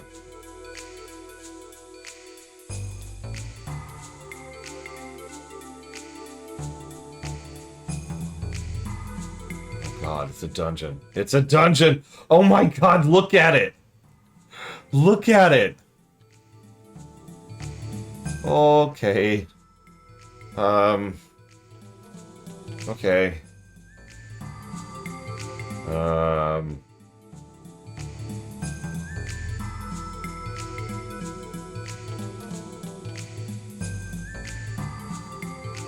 Let's just follow the wall here.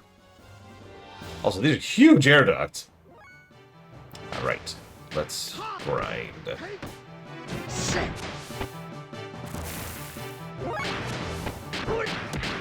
Wait.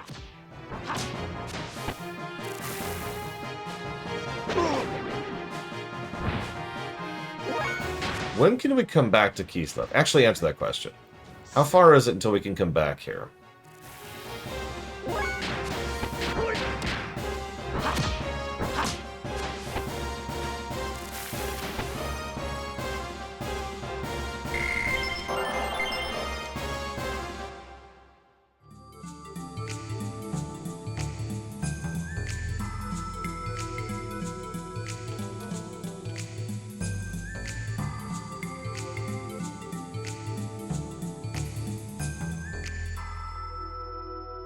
Damn.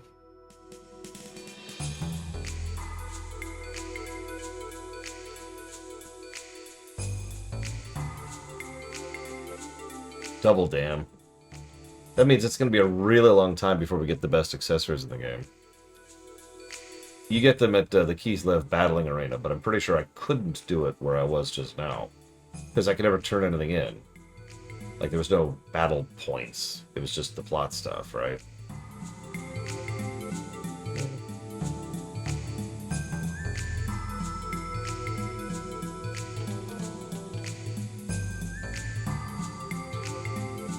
That also means, however, it looks like I actually missed one speed ring already. Sucks. Nope, I'm wrong. I missed 4 speed rings. Holy crap. That's pretty bad.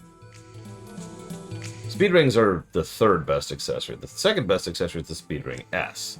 You can't get that until Krellian's Lab or the Battling Arena. The best accessory in the game is the speed shoes, which is just straight up haste shoes. You know, Hermes shoes or whatever.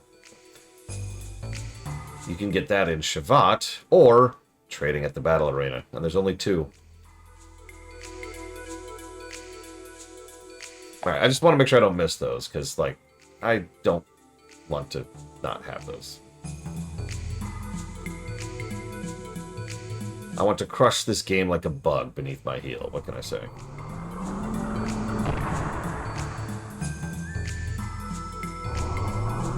Probably. Oh, there's my mech.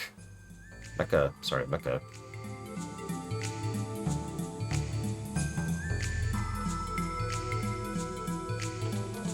I'm sure it's similar to the Battling Arena in, say, 7, where if you want the best stuff, yeah, you gotta mulch a little bit.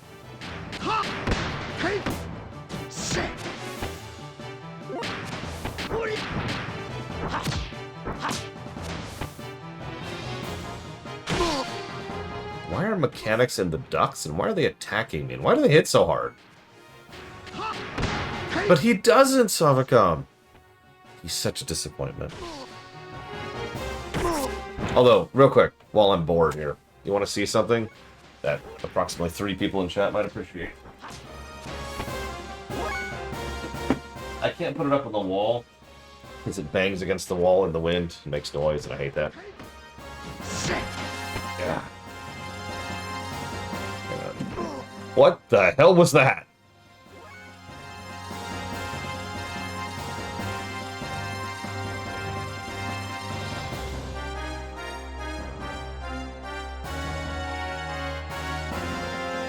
A little further back. There we go. You can see how much it waves around.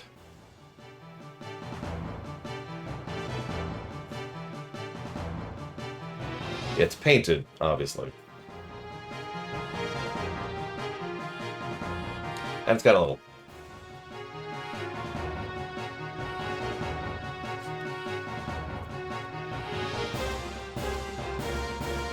Just wanted to show it off really quick. They're painted. They're drawings.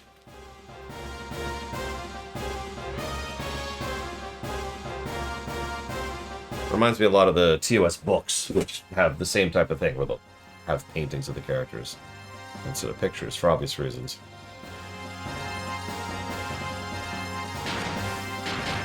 Yeah, if I ever have a new studio.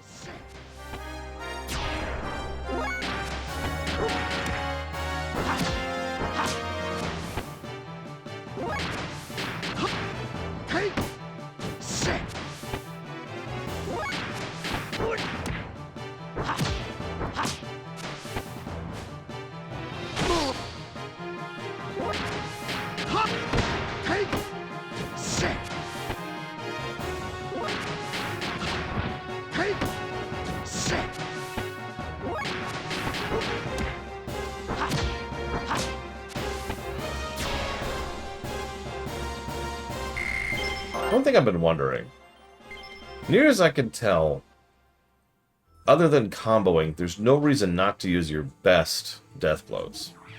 Is that a true statement? Or am I very stupid?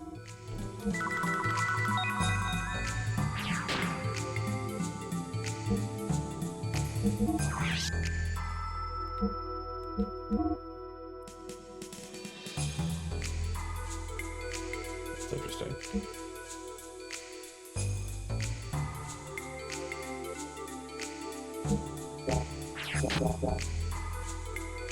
I mean, I'm down for variety. I do the same thing in a lot of games. Mega Man games and RPGs both. I tend to just use spells because they're cool, or I use abilities because they're cool. But what I'm asking is, like, for optimization.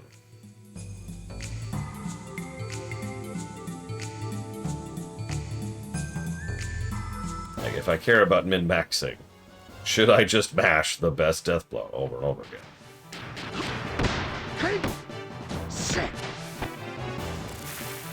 Looks like I wasn't getting any Tenbu experience.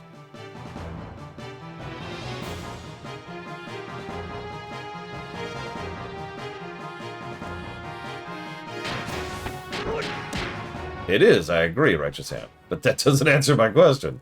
So Tenbu is...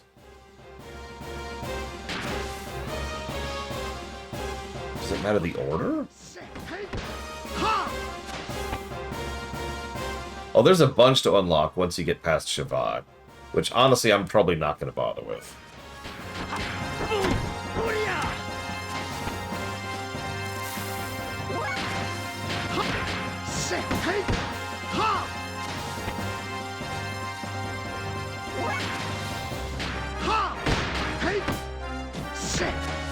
Like, the ones I'm unlocking are, let's say, I'll use Faye as example. 1, 2, 3, 4, 5, 6, 7. And then, after Shabbat, there's 8, 9, 10, 11, 12, 13. Probably not going to bother with those.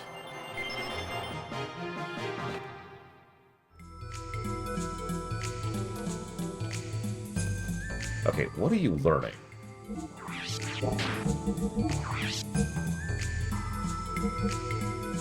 Blocks wind, blocks earth, blocks fire, blocks... Okay. Oh! So this ability I literally just learned is what one of the walkthroughs I was looking at, in hindsight, you know, just last night, recommended for defeating the boss, defeating Redrum. If you do the AoE thing, Renki, and then Susui, everyone takes less fire damage. I didn't have that spell, which means, at least according to that walkthrough, I was underleveled for that fight.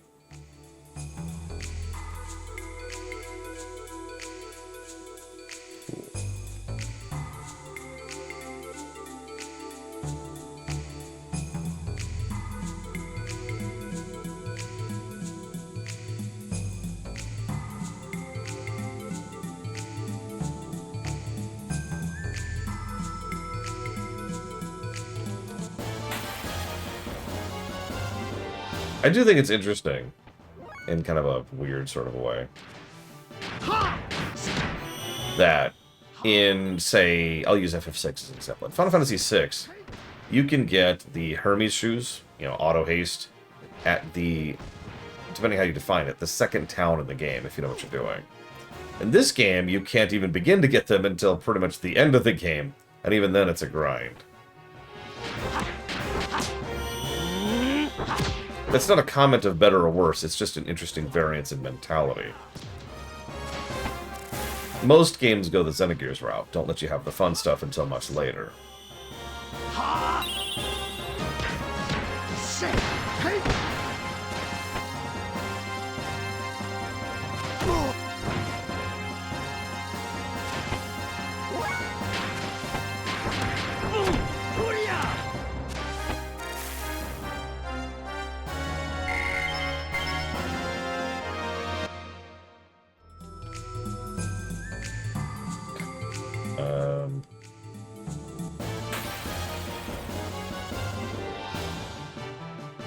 Frickin' thunderstorm.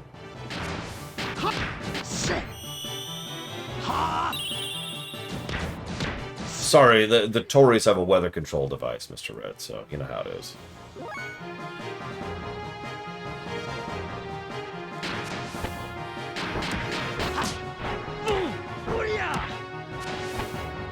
That's true, Blade Cheval.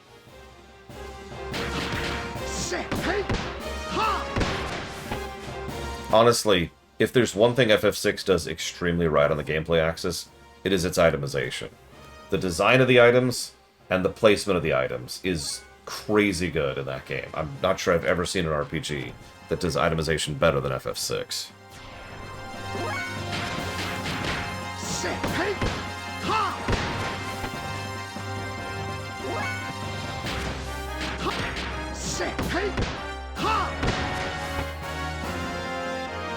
I can vibe that, Blade of Ball. Okay, so I'm going to give them the Merit Award, and then... Oh.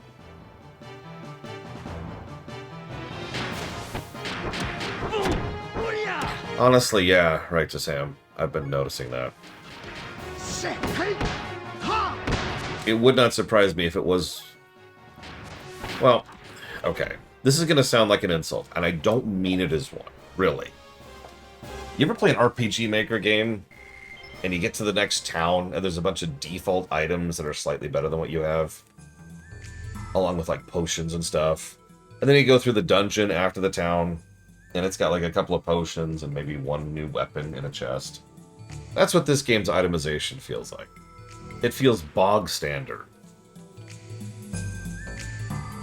Yeah, it's what Dragon Quest usually does. There are exceptions to that, obviously, but... Sorry, checking something. Okay, that did seem to work. Alright, whatever. This is the other reason I'm grinding that early. You need hundreds of interactions in order to grind up his death blows. Literal hundreds. That's not actually an exaggeration.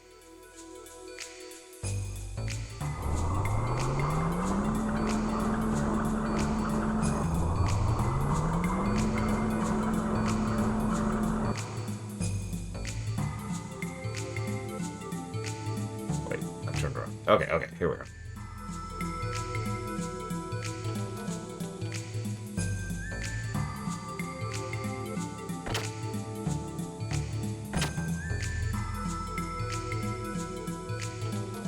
Hey, make sure you return the master key back to the shelf.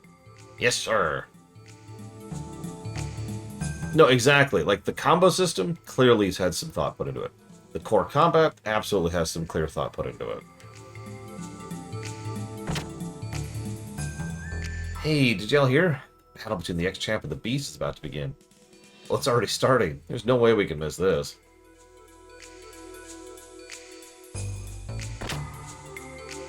But the itemization, not so much. It's pretty normal to prove that I'm willing to speak ill of FF6. One way in which FF6 falls behind on the wayside pretty hard is its boss design. Almost all of the bosses in FF6, there are very few exceptions, are just stats with a couple of abilities. And the few times they try something, it tends to flop, like Chatternook, or the boss at the end of Doma. I can't think of the name of it off the top of my head. That most people just cheese. I'll take that. Hey, Faye, wait a minute. What's wrong, Doc? This is a part that allows a gear to recover 30% of its HP. If you have this equipped, you can activate this during battle. It's a highly useful item. The drawback is that you'll use fuel, so you must use it with caution. It really doesn't matter unless we get back the gear, Doc. There's no one here, so let's hurry up and get out of here. Oh, yes, my usual habit. Well, we should take it anyway, since we have the chance. Thanks for the potion. Ruxol, that's it. Now, FF6 does actually have pretty decent enemy design. Or maybe encounter design is actually a better way to put that. FF6 usually puts some serious thought into what enemies you fight where and how you can deal with them. But bosses, nah. Not nearly as much thought put into the boss design, which is really strange immediately on the wake of FF5, which has some of the best bosses in the franchise. Which is just weird.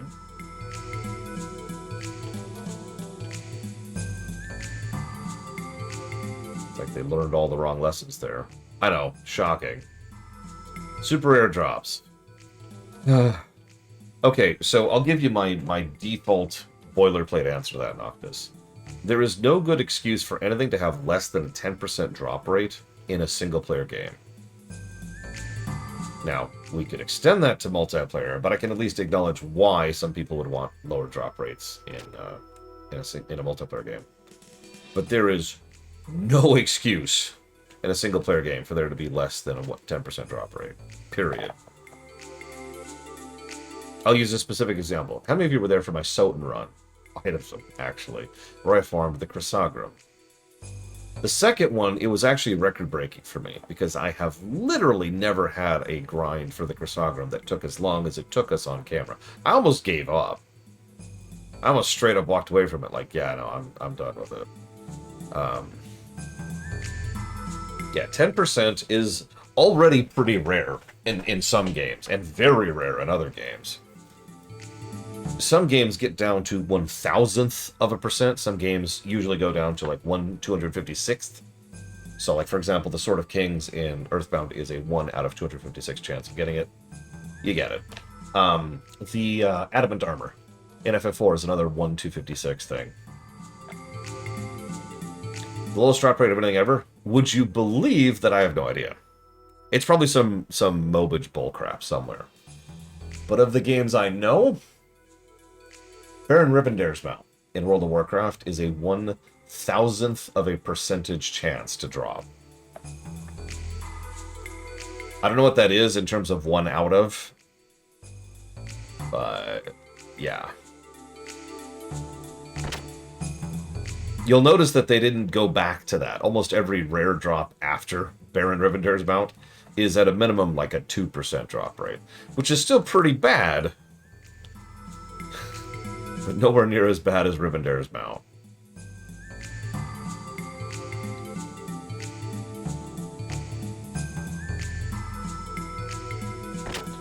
Okay, stuff like this, by the way, that room I was just in, hang on, can I show that off for a second? So they have this tech in, right, where they can get rid of the wall you're staring at, so you can see where you're going. And then they don't.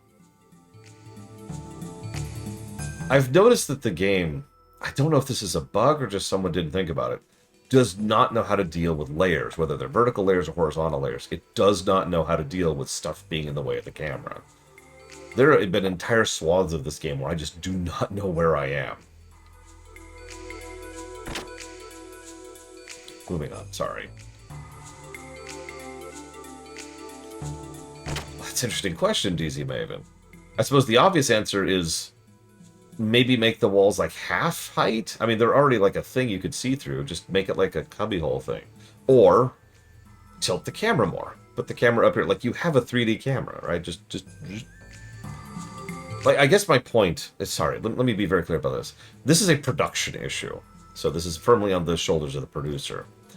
Because if this is what they're stuck with, if this is the camera system, at this height, at this angle, at this vector, okay? So if this is what they're limited to, and I can feel that, then they need to design the areas to accommodate that camera.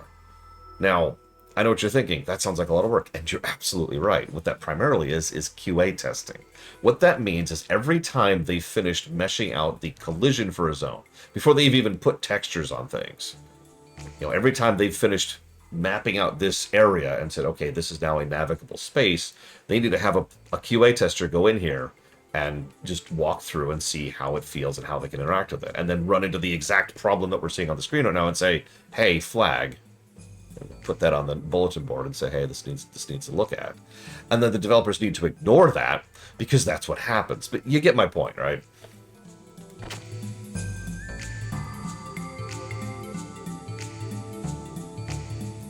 I have the master key. Unlock it.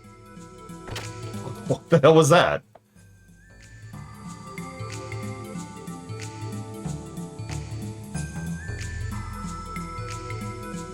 Oh yeah, let me save. Oh! Hang on.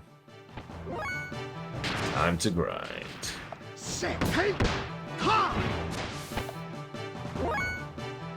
Not that this is a good example of what I'm talking about, but over in Final Fantasy IX, what's with the wrench? There's actually something very, very clever they do. So obviously FF9 has painted static backdrops, so it doesn't really count in the same way. But they did think about how much they wanted the players to be inside areas, right? So what they would do is they would get artistic with it. one of my favorite examples of this ever is the guest room in Lindblom Castle in Lindblom. The view, weirdly enough, no, Righteous Ham. Hang on, maybe I can actually show this really quick. Oh no, I guarantee you this is a lack of time issue. This kind of thing is what lack of polish feels like when they just run out of time or energy or money or whatever. Hang on a second.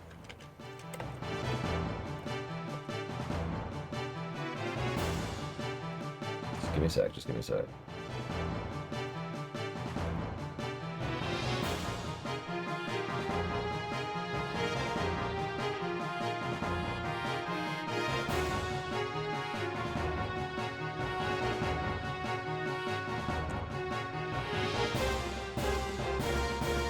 Yeah, no kidding.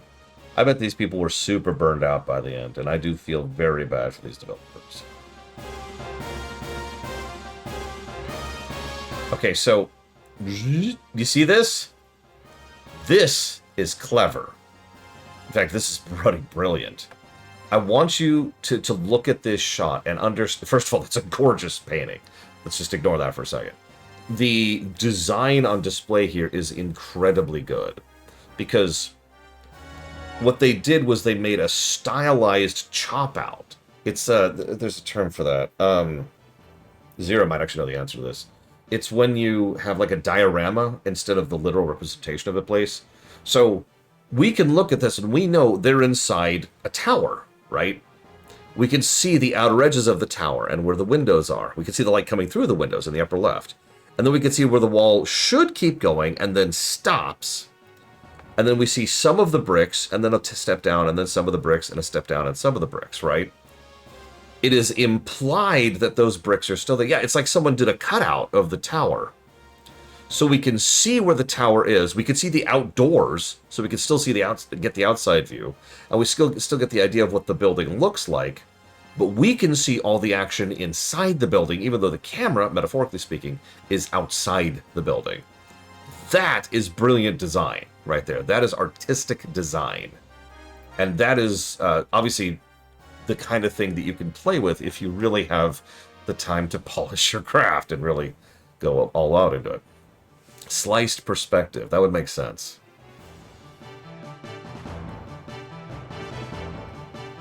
I can't wait to play that game again.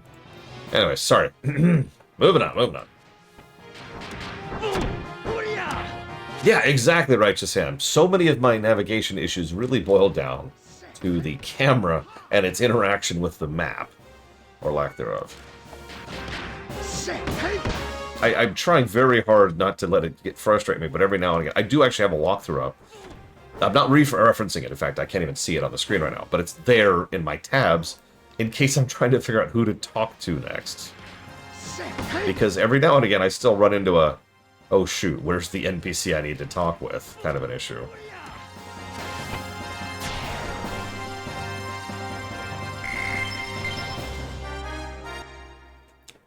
Better.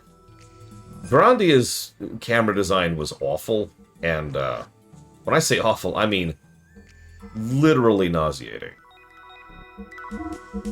Some of you probably don't remember this, but we had people bow out of the Grandia run because they couldn't watch the run. They physically could not endure watching the run. It was a very... I had to actually have... One of the reasons I have... this thing of Dramamine right here by my desk at all times is just in case I run into another situation like that.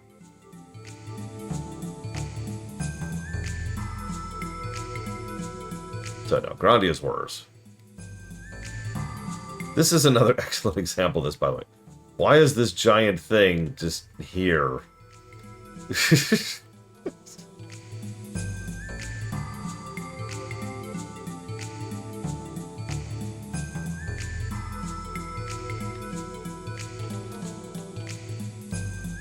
Okay, so it went like up here, I want to say. No, okay.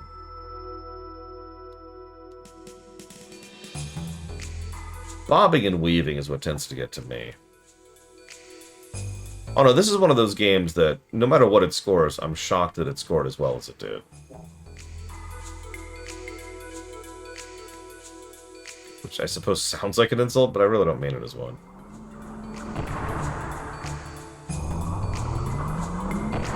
There we go.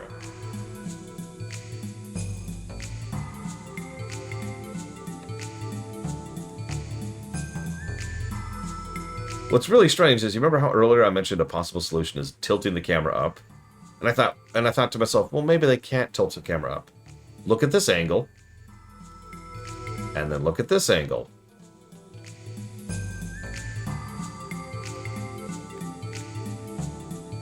They clearly can tilt the camera up.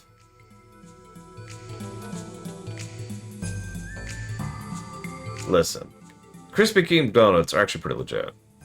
No, you know who I bash? Dunkin'. Dunkin' Donuts are some of the cheapest, just worse than Walmart donuts I've ever had. I avoid Dunkin' like the plague and have for a long time.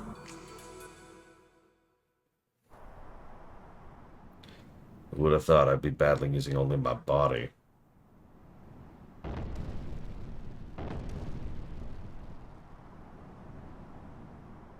Eh?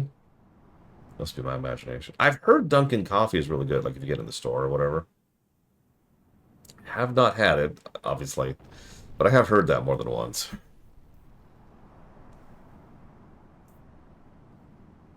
What's this vibration?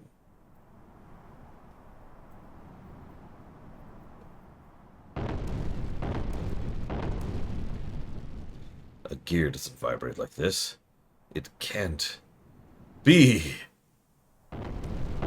Ellipses, ellipses, ellipses. That's a rain car. Oh, hey! Remember him from the forest?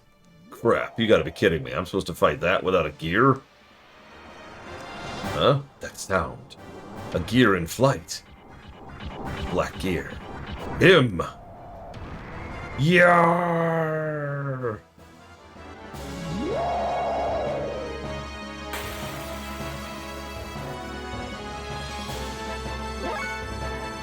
Alright, can we defeat this enemy? I don't think we can do this.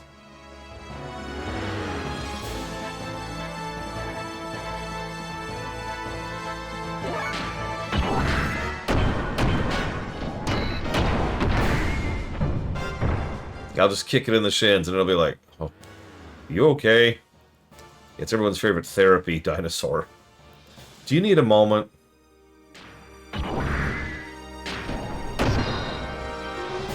And it's dead. It really is the same boss.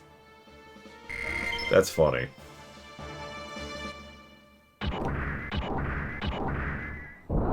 That's true.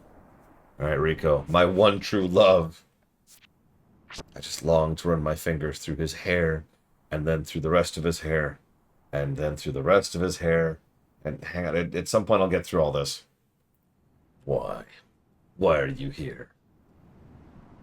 To get this back. It's not that I came here to save you. The elevator I happened to use to escape put me in the arena. I saw you were getting attacked. That's why I saved you. Nothing more than that. For a coincidence, that's a convenient story. It's up to you what to think of it. So, what are you going to do now? Do what? I barged into the arena. We're also fugitives. That's why we must escape. If you stay, they'll probably make you fight that monster again. Yeah, seriously, right to them. Tell me I'm wrong. This is Bart. I don't know when this was changed into Faye, but so much of this section is Bart. Pretty much the moment we gave up. So, okay, let's get analytical for a second. We get here, and we're like, no, I hate Gears, and I refuse to fight. And that's clearly Faye. Okay, cool. And then, like, literally the next scene, Hammer's like, you've got to fight in the arena. It's the only way. And the doc's like, we've got to go fight in the arena. And then we're like, okay, let's go fight in the arena. And from that exact scene, when they're meeting with Doc and Hammer in the infirmary, up until we're still here, is Bart. This sounds like him. This is his approach. This is his tone. This is his sentence structure. This is how he would talk to people. This time you're gonna die. Is that what you want? Even you must have things left to do here. But in your state of mind... Silence. Shut up. Twice. That's twice you've... If you want to escape from the Empire, do it now. I have no intentions of leaving. Even if this is going to be the end for me. Huh? What's that? Probably an actual boss fight. Yeah, now, Rax brings up another possibility. It's entirely possible. So, localizers are given notes to give you, like, an idea of who's talking what and where and at which point of their character. Because remember, text in games is not linear. And the text that is given to a localizer is not given to them in the order that it happens in the game, right? It is entirely possible that the notes he was given, or that his mistranslation of the notes, or maybe there's some misinterpretation or whatever, but that he was reading all these lines and presuming this was Bart, and therefore was localizing it as Bart. Different tone, right? Rumbling. What's this vibration? This vibration. That's... No? It's not coming from the ground. Is it the vibration in the atmosphere? That's not a thing. If it is, we'd be on fire. Whoa, that doesn't sound too good.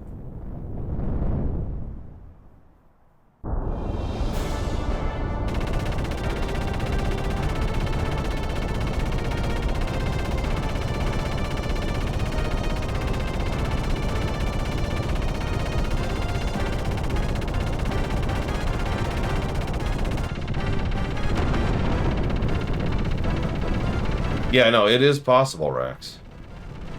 It is, by the way, it's worth noting these are not mutually exclusive possibilities. It is entirely possible that this was originally supposed to be Bart, and the notes got crisscrossed during the heavy, excessive, sleeping at the office for 2 hours a night workload. So...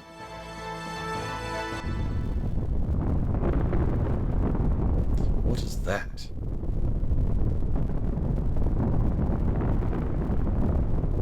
Faye, it is an aerial attack by Ave, or should I say Gebler. They really are intent on attacking the Imperial capital. What? What about the civilians? They plan on directly attacking the Imperial capital, Nortune. Oh my god. What? Well, they're not going to set off a nuke. That ship is heading to the power plant. Oh no, that's a nuclear reactor. Looks like that ship is their main line of attack. If they drop something on the reactor, the whole Imperial capital will... be blown away. That's not what I would call that, but yeah. We can change their course. Will that help? Yes. However, Doc, I'm gonna try. We can't just turn and run away. Alright. Be careful now. And maybe take me with you so that I'm not down here if a nuke goes off. Oh no, that's an interesting question, Savacom. Do you think that the Japanese work culture of this era allowed for coffee? I can tell you from the production of several games I'm familiar with, such as the SNES FFs and Super Metroid, it was actually a very common thing that they would bring in takeout and coffee and drinks and stuff to the office so that they keep working without taking a break.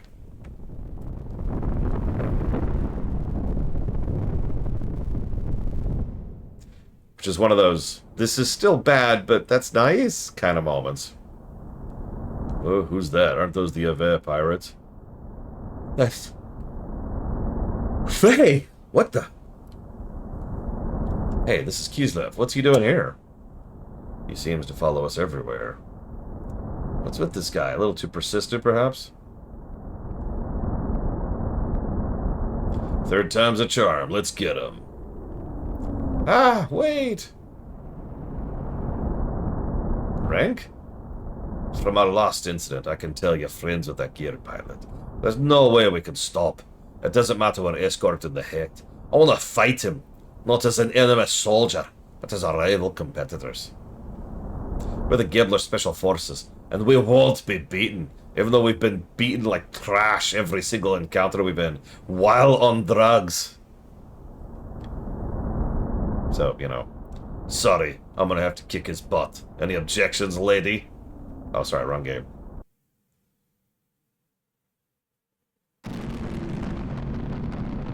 You're in the way. Move! Must change the rear ship's course, or... What? You again?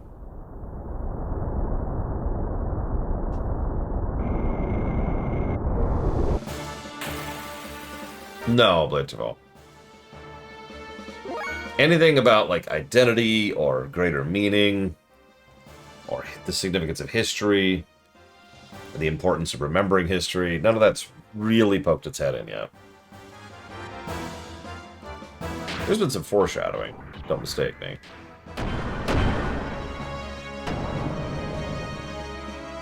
Ooh, Bragman. And yeah, these guys are just straight up chasing glory by going after us. Like, guys, you have nothing else going on in your lives right now.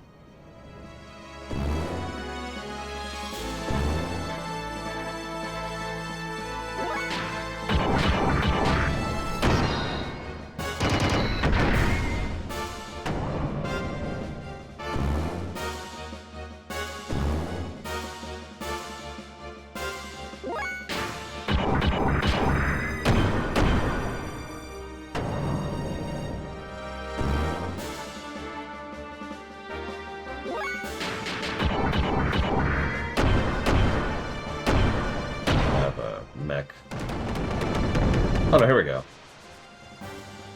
Veltal. I should have way more than this. Oh, no, I still need to learn phase death blows to learn the mech's death blows. It's another good reason to farm death blows, by the way. I was wondering why I still don't have, like, the 2. Whatever.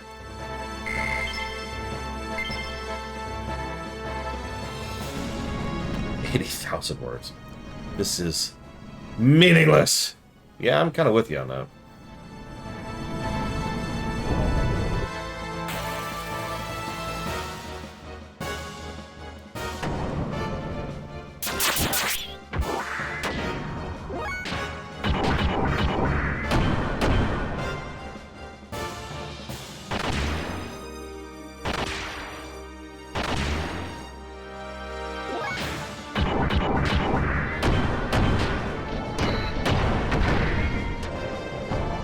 That, but I don't have Rygo. Why don't I have Rygo?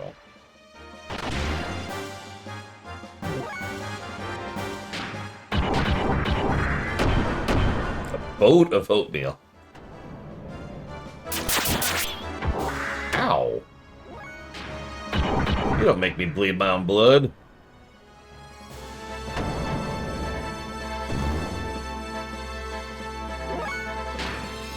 No, I like boat. I think boat's more appropriate.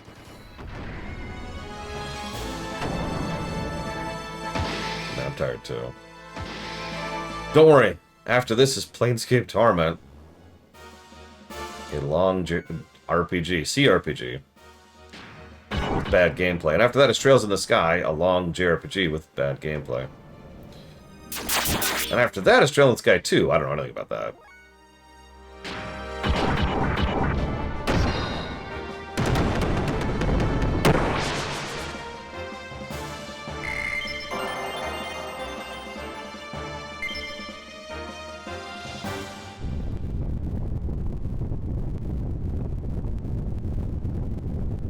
Over here. Hurry!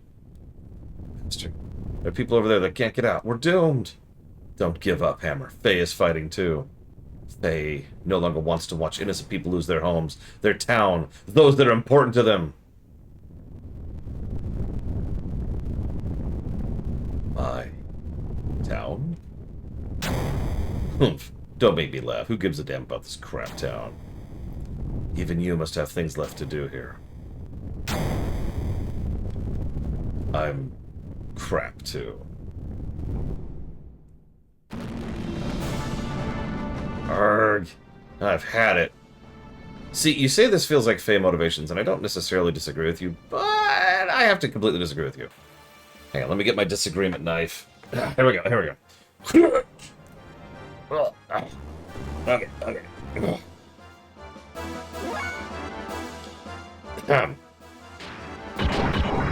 One of the nice bits of characterization that Bart got relatively early on was in his attack on the cargo transport that was carrying us and Veltal. Listen, this guy... And one of the things I liked about that is they made it a point of actually showcasing that Bart had gone out of his way to use very specific strategies to ensure no casualties, even amongst the people he was attacking. That's very Bart, right? He also mentioned several times here on Rex, during the attack, or during the planning for the attack, excuse me, on a town I can never remember the name of, that he wanted to minimize civilian casualties. This hurts.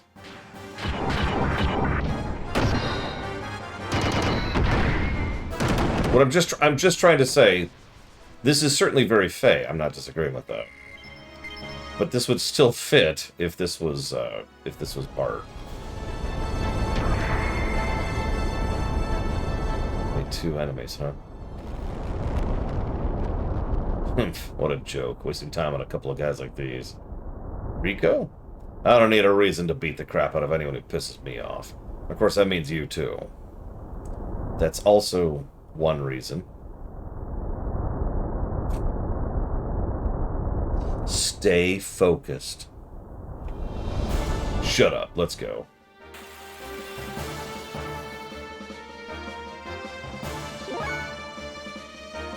Okay, so first and foremost, let's get a heal in.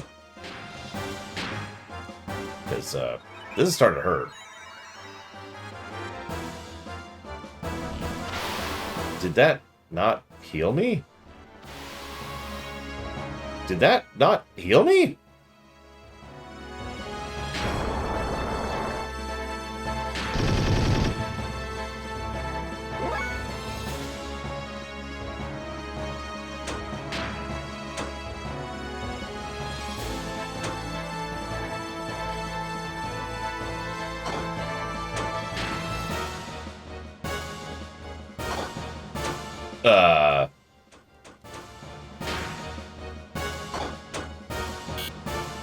So about them cheats. We managed Red Drum, but we're gonna cheat on the frickin' trash squad.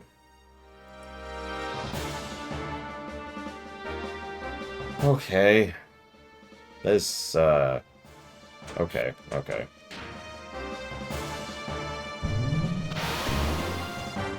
Thankfully, we still have a high dodge chance. Unthankfully, we're dead.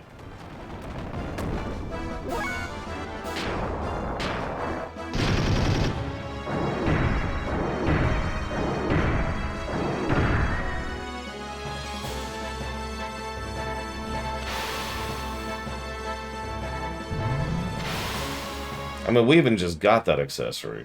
But, yeah.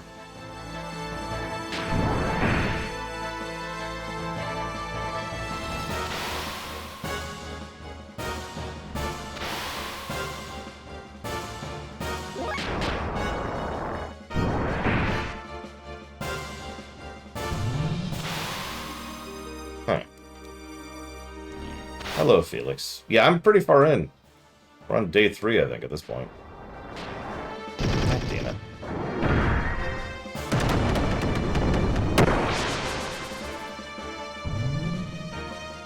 Did someone just break the bot? I just put it up, too. Yep, someone just broke the bot. Oh my god. There. I'm not saying who broke my bot. They know who they are.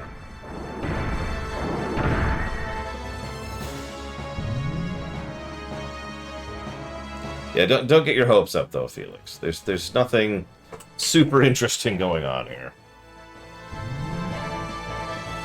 No. There's no mods involved.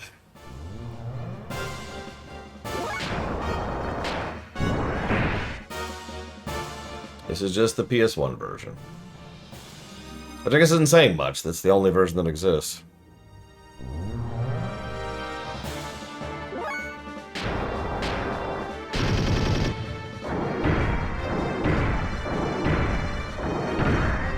The Perfect Works mod is a thing that's supposed to try and, let's say, polish up the extremely rough localization I've been making fun of for the last, like, hour.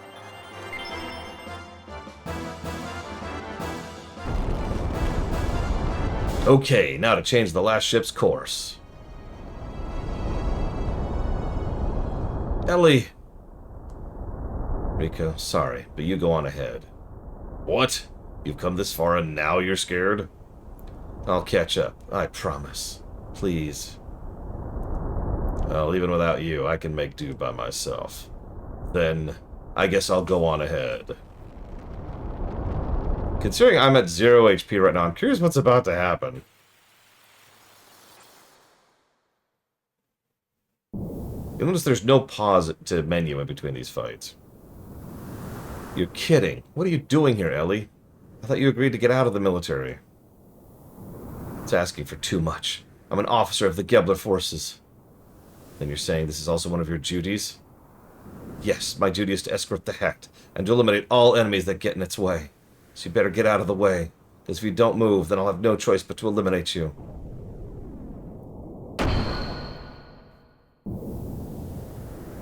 Are you serious? You do know what you're doing, don't you? How can you say that knowing that that ship is heading... Hang on. How can you say that knowing where that ship is headed and where the outcome... what the outcome may be? Come on, Ellie, say something. I know. I do understand what I'm doing. Then... change. How I wanted to change. Thought of changing, but I couldn't. I don't have the freedom like you do. Freedom? Me? Yes. Am I wrong? To be able to choose where you belong? To be able to fight alongside those who believe in their own cause? Even if you have much more anguish to deal with, at least you have the freedom to choose your own path, unlike me. I mean, if I was just to take this giant awesome mech that I have right here and leave with you right now, and you know, just kind of join the rebellion as of this very second, I could never do that. Because I would have forsaken my duty to my country, to my people. But Ellie, you could just come. We could go. I know a really great shawarma place. You want to just... Why don't you just do that too, Ellie? Yeah, thank you, Faye. If I could, I would already be doing it, but I can't. This is my place, and that's how it is here. So please understand. You're going to kill me. I don't have a place I belong in either. Huh? Look at his head for a second. His head is vibrating like crazy. It's kind of a good thing that the cockpit's actually in the chest, because otherwise he'd be like, this entire conversation. Bard and their crew, our whole ship are all missing. They disappeared after the battle with Gebler, so I don't have a place to belong to anymore. Really? Then why are you fighting now? Who are you fighting for? Do you enjoy this? Huh? Barging into someone else's country, destroying the place, dragging innocent people into becoming victims. Do you enjoy fighting that much? Is it that much fun for you to watch people die? Don't be ridiculous. I would never find pleasure in that. If that's the case, then come with me. What? What are you doing? Just forget everything and come with me. Please don't make me fight you. I have 0 HP. Please. Pretty please. Let's go. Ouch. What? Just come. That's an interesting thing to say in this circumstance. Look at this town. Take a good look. This is what you've done? Unnecessary? Question mark. Does the word duty justify all of this? Does it? Ellie. But that's all that was left. You're still saying that?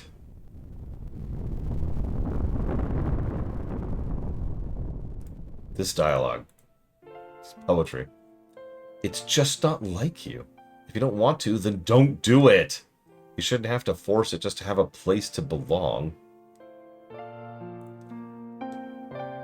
What was I fighting you for just now? You wanted to know? I don't really know. I know I was helping Bart and the others. I still don't know what I should do. Maybe I'm just looking for a place to fit in. I found it until Graf came along. Thanks, Graf. But I think it's better to fight than do nothing. If fighting helps you or your friends even a bit, then it's worthwhile. That's not nothing. It's something. Faye, I'm going. No, you can't. Dominia's not like the other soldiers. She's an actual boss battle, and you're still at 0 HP. You haven't had a chance to use the menu yet. No! She's an elite with the Gebler elite. She's one of the elements, Ramses' personal guard. You won't stand a chance. Still, I have to stop this. Faye. Saitan and Hammer have nothing to do with Kislev, but they're trying desperately to get the civilians to safety. Even Rika, who must hate this town, still stays with me. That's why I have to go.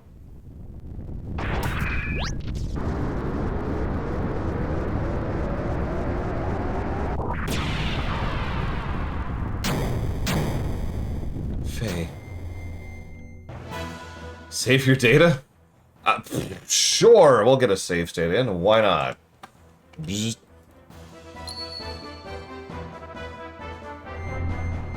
Can I menu? Is that a thing I'm allowed to do? Oh, this is the menu. Right, of course save brings up the menu. I'm stupid, apparently. Okay, let's heal a little bit. Just, you know, we're dead. Yeah, I had 1 HP while we're here. Let's see. Honestly, I've been told by many guides that 2 magnetic codes and an old circuit is kind of the ideal gear setup for the Veltal for, like, most of the game. So I'm not inclined to change that up.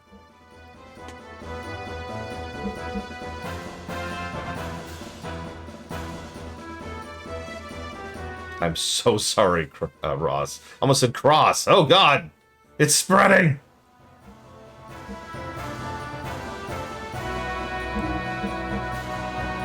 Let's go ahead and get a beam code going. I think that'll actually be helpful.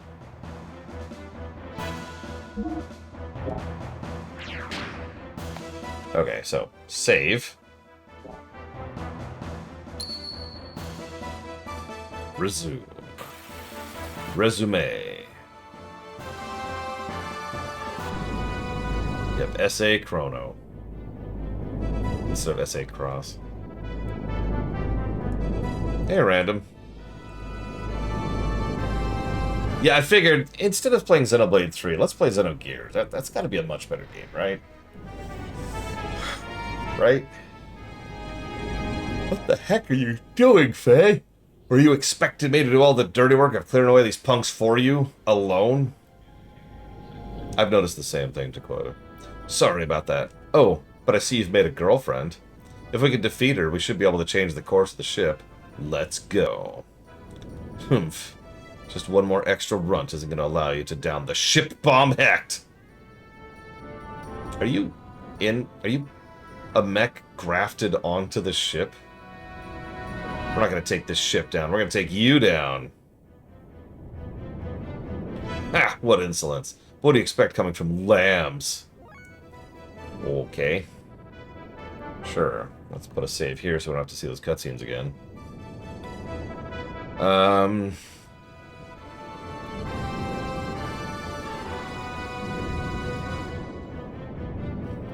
Well, they fully healed me. Thank you, God. But let's go ahead and boost.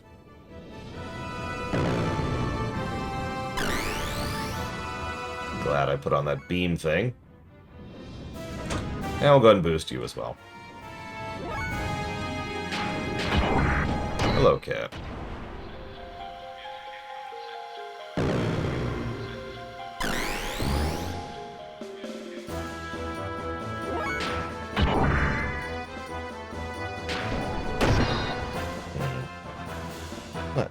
What do you want? What do you want?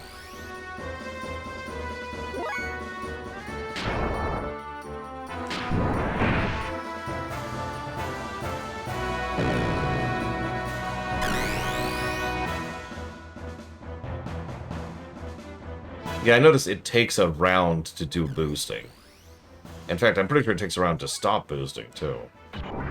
Which is why I've never done so, because I'm too low on fuel in turns by the time that happens.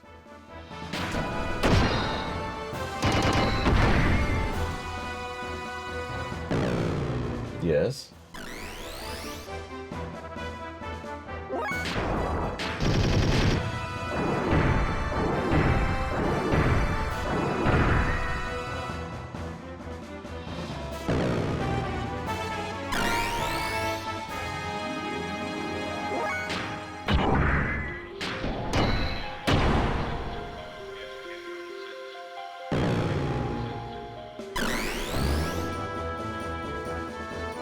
Yeah, I really don't like the max bots.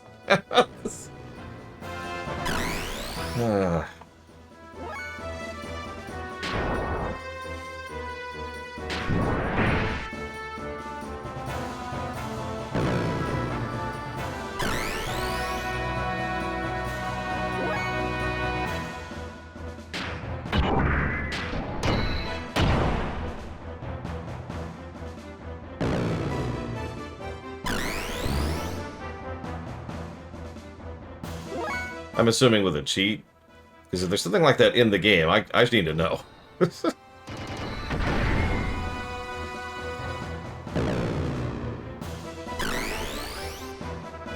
Ow.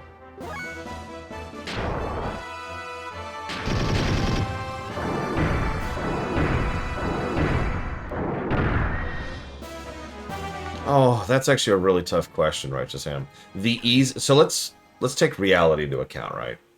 Limited time, limited effort, limited resources, limited understanding, and relatively noob crew, right? That's pretty harsh limitations. Under those limitations, the easiest answer and the most viable to actually work would be to go ahead and pretty much emulate the person combat. Just copy paste the mechanics of ground combat into mech combat, right? Get rid of fuel. Fuel doesn't really add anything to mix. Not really. If you want to keep the boost concept, make boost cost you a little bit of health each turn instead of fuel each turn. Also make boosting something you could just toggle on your turn, right? In fact, to get really specific, what I would do is I would say that at the beginning, so we're paused right here, right? Turn-based. So I can hit boost right now with like another button. The boost thing then makes it so that I start bleeding health now. So I take a little bit of health damage when I activate it, and then I take my action, and then I've got the haste until my next action. I could then deactivate it on that action, same button, but reactivating it costs the health again. Make sense? And so it drains a little bit of health. Not too much. 30 health is perfectly acceptable, I think, for those. But it drains a little bit of health each round in order to keep, speed up your timer bar. And then make the death blow combos, honestly, probably just copied directly from whatever death blows you've earned on that person. So right now, for example, on Faye, I have triangle, triangle, square, right? So on Veltal, I should be able to do triangle, triangle, square. Stuff like that. Who am I on? You.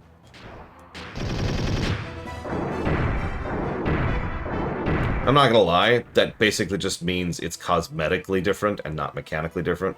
But again, given the limitations of the time and the team and the resources and all that, I think that would probably be one of the better options. Now, if we're talking like holodeck situation where we could do whatever we want to, then we could go all out. No, I didn't have anywhere near the money, Felix. I wasn't even... I had like 2,000 gold out of the 38,000.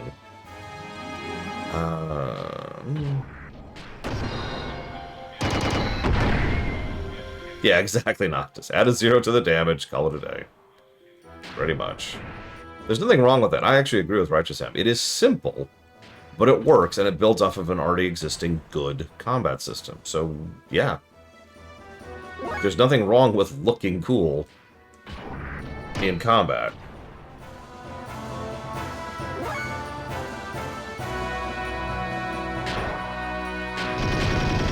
I mean, I have an entire category for the review system for that. I call it viscerality. Mechs could be a viscerality positive. Spoilers, they are not. Because they're not. Yeah, speaking of which, you've noticed there is no strategy to this fight at all. Boost on both people, do a heavy hit until he's at 1 attack power, do a heavy hit on him until he's at 2 attack power, do the big combo, repeat infinitely. That was the whole fight. That's what I mean when I say mechanically the mech combat is just not engaging. Now I have to do the voice acting here. Ah! Why, you? Remember this. One day I'll pay you back for this, I promise. She will not.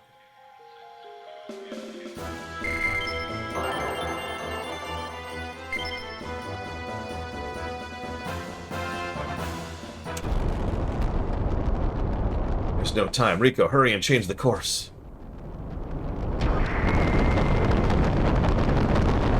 No! Whoa!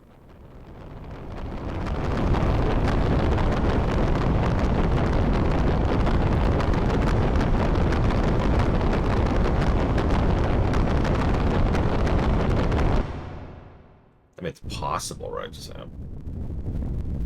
Ellie, were you just watching that whole time? Oh my god. Girl, get up there. His rippling pecs are calling to you.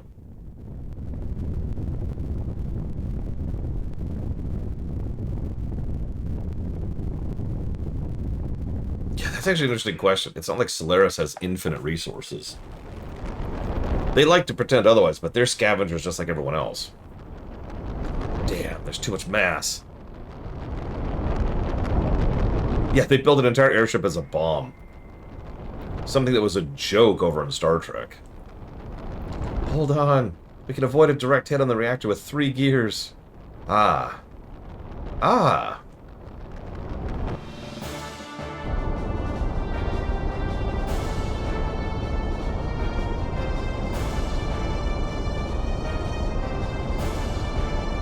That could almost be a commentary on how stupid Solaris really is. Let's build an entire airship, something I remind you that is rare and a precious resource, to make it a bomb. Okay, we've steered it away from the power station. Let's bail out. Faye! But now it's heading right for the residential district. He's right. We need to bring it down somewhere where it won't cause so much damage. Impossible. We can't change its course any more than we have. No. We've got to hold it up as long as we can. What are you, deaf? No, it makes perfect sense, right, Sam? Huh? We're overheating. Damn, not now. There's nothing more we can do. Hanging on anymore will just be suicide. But... that's it. I'm bailing out. Come on. Yay, a bunch of dead people.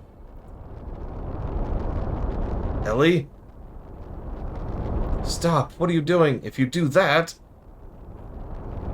Don't worry. My gear's from Solaris. It's still alright. Ellie, what are you doing? If you keep going, you'll... But... what else can we do? At least it will reduce the damage. Sorry. It's better than doing nothing. Ellie... oh, actually, no, that's not what he says. He doesn't say Ellie, because that would be a bunch of Y's. Instead, there's a bunch of L's, so I will now pronounce this in the manner in which it is prescribed on the screen. Ellie.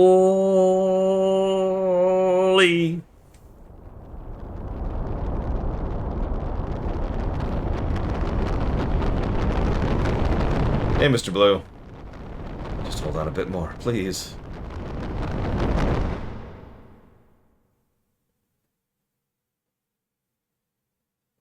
Huh? Is this it?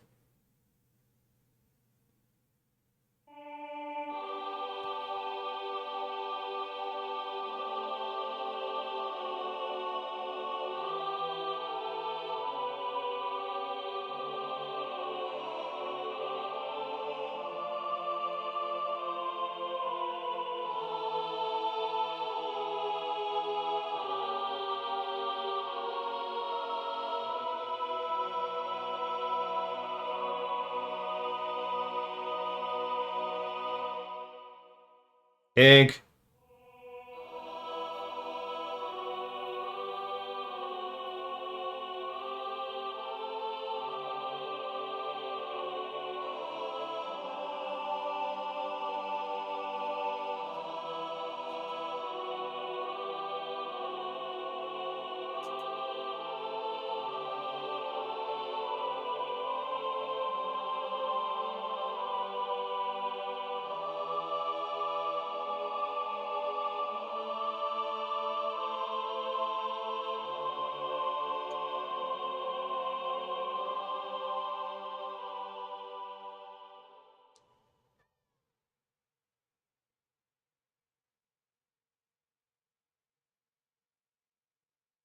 I'm alive?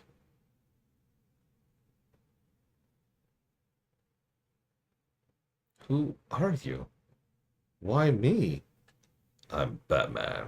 Or Darth Vader, depending on who you ask.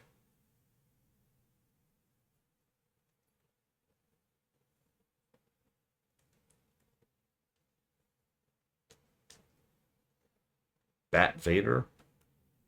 Darth Man?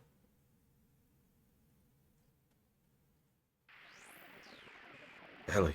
Ellie! Ooh.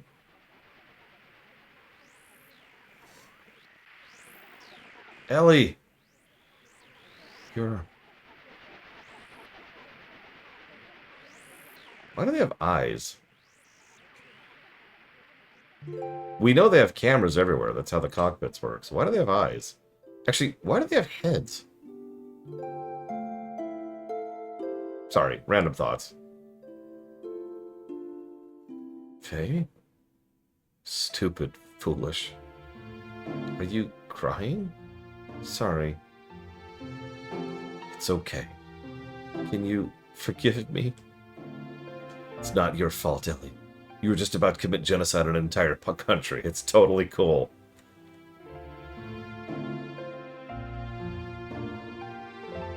Ellie, let's go back. Remember that game Battle Clash I mentioned?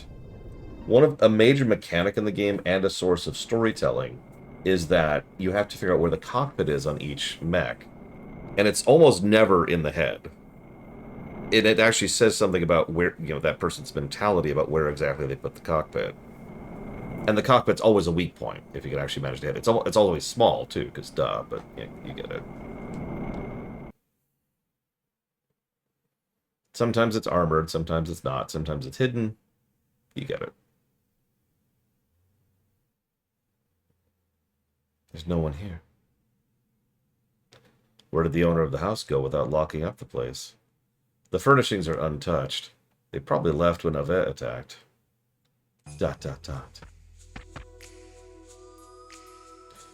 Looks like Hammer's here.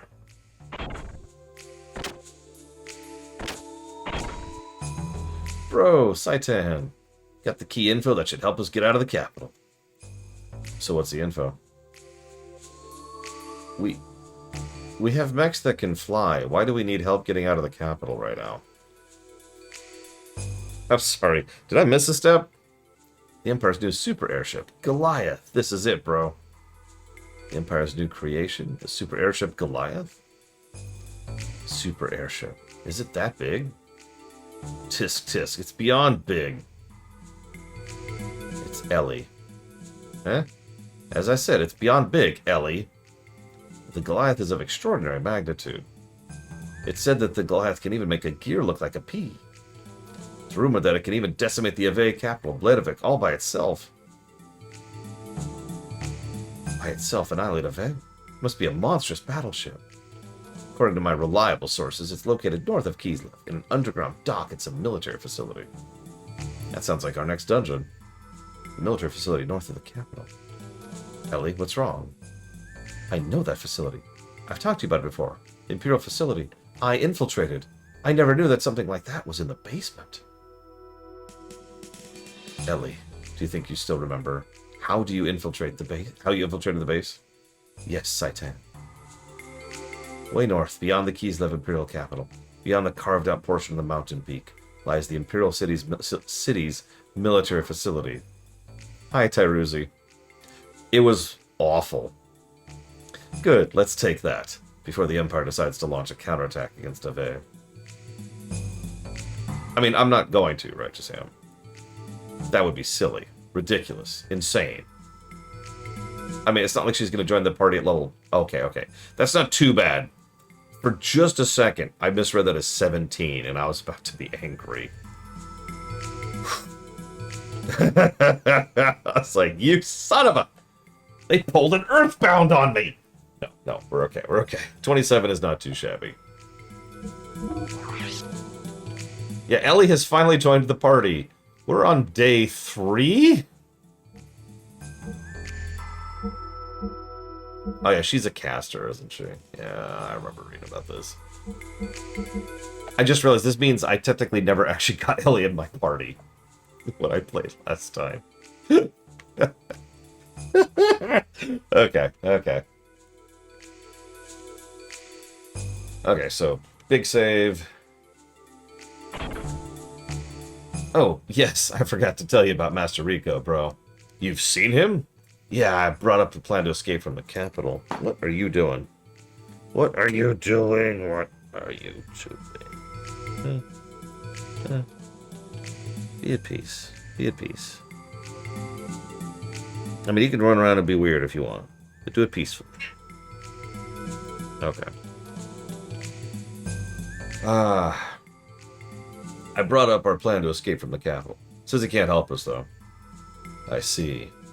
Hey, he has his own path he must take. In the cut content. Hey, we must hurry to Ave. Huh? Yeah, I know, Ellie. We have to hurry. If we get through the front gate, we might have to fight the guards.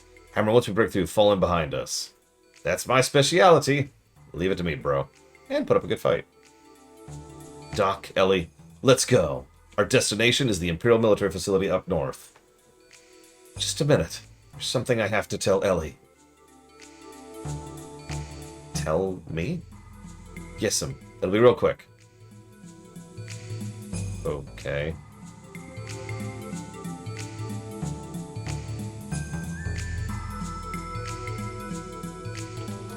Alright. Alright. Nothing. Good luck in breaking through the front gate, bro. And Saitan. Okay, bye.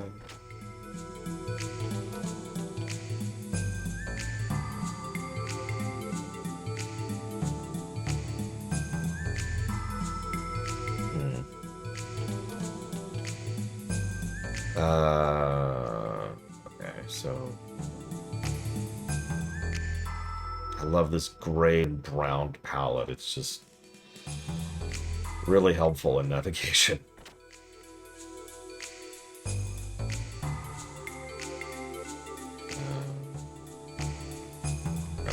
No.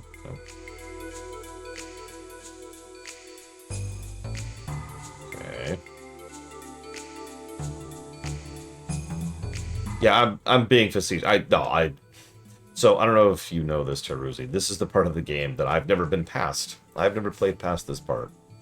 Because I hated this entire section so much. And in the honest interest of honesty, I told the whole story yesterday. In the interest of honesty, I wasn't exactly gelling with the game to begin with. But this whole part of the game just was like... Imagine playing a game you're not enjoying, and then you hit Kislev. Okay, I do like this dialogue. I wasn't going to read this out loud. But hey, isn't that guy from the wanted poster? Yeah, we should take him down. No, I think you misunderstood. What? Besides, even if he was that wanted guy, what are the chances that mere guards like us would have against him? He's the ex-battling champ. That's sleeping dog's lie. Exactly. So even if we were to see him here, we just pretend we haven't seen him, okay? Hey, that guy, he's the ex-champ who broke out of the arena with his gear and is now wanted. Are you stupid? Damn, we're done for.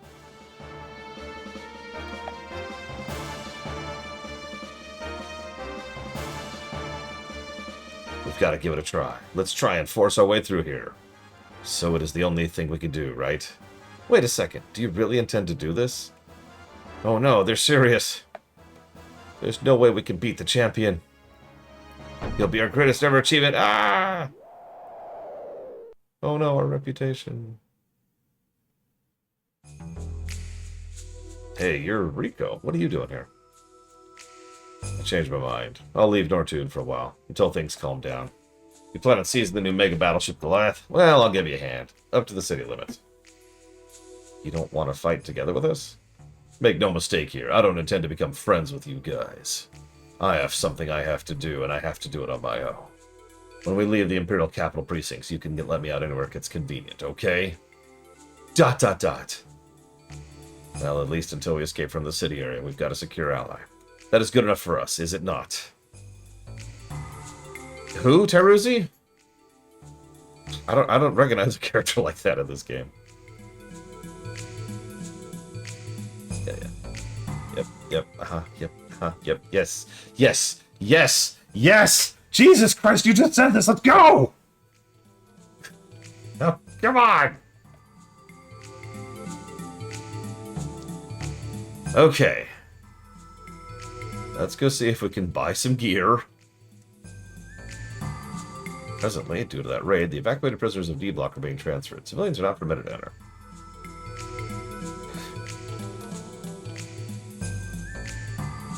Okay. How about here? This is just the battle area, isn't it? Huh. Okay.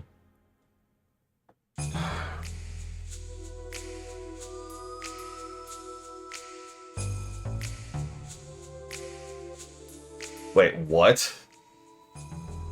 Rico is wearing... I mean, I know that pilots have to wear bikinis, but really?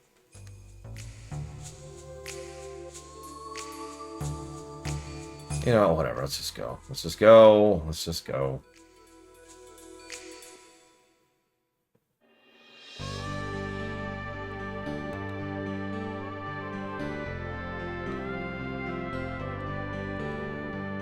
Oh, hey, I know where I am.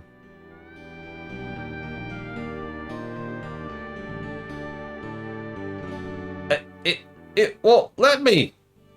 It won't let me go to the desert, you assholes!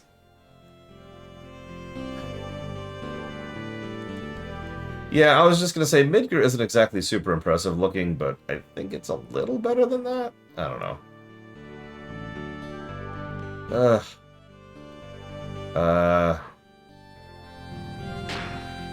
Right, I know how to get on my gear. There. Now let's head south.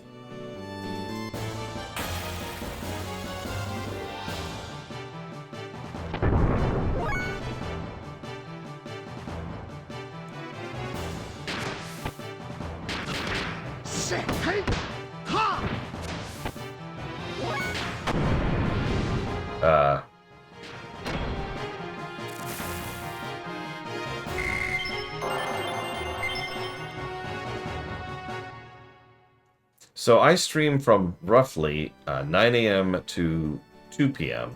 and then from 3 p.m. to roughly 7 p.m. It still won't let me go south. And that's pretty much my normal schedule, 7 days a week.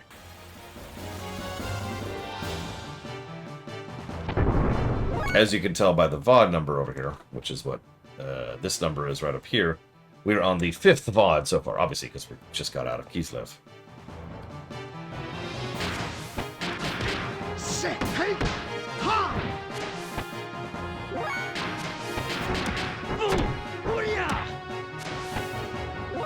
Yeah, it could be a wand.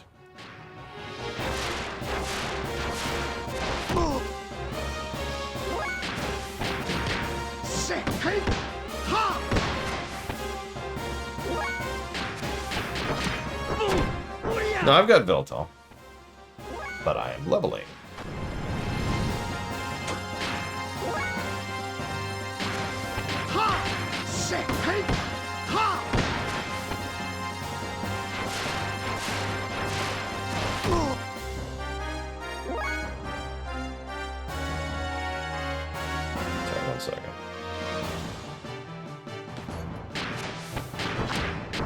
Ah, I screwed up. Well, show me, I guess. I don't do ruminations, no. I haven't done ruminations in about 5 years. Actually, I think it's higher than that at this point. If you give me a minute, I could probably figure out exactly how long it's been. It's been a long freaking time, though.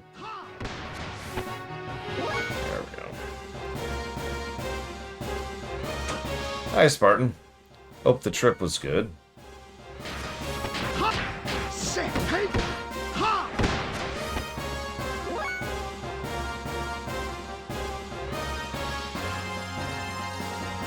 Man, now you got me curious. How long has it been at this point?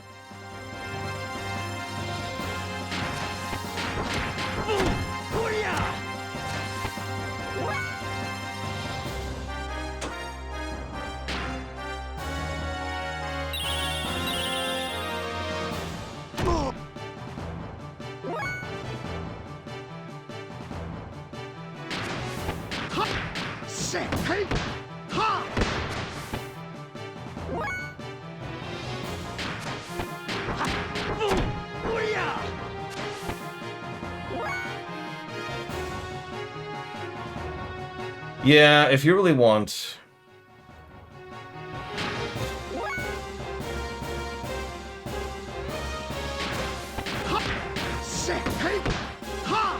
If you want someone to just talk about the narrative and nothing else,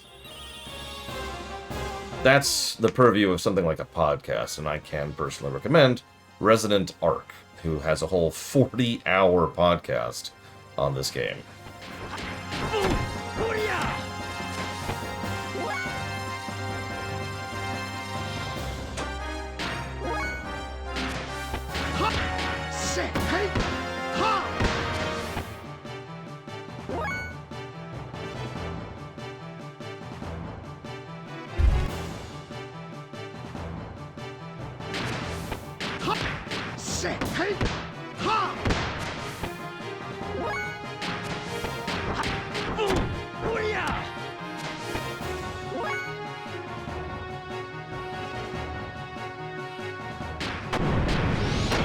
Oh, whoops. Ah, whatever. Here we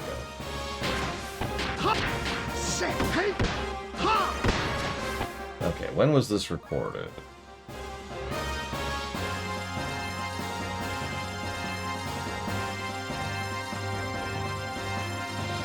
Of course they are. Views have nothing to do with anything, as weird as that sounds.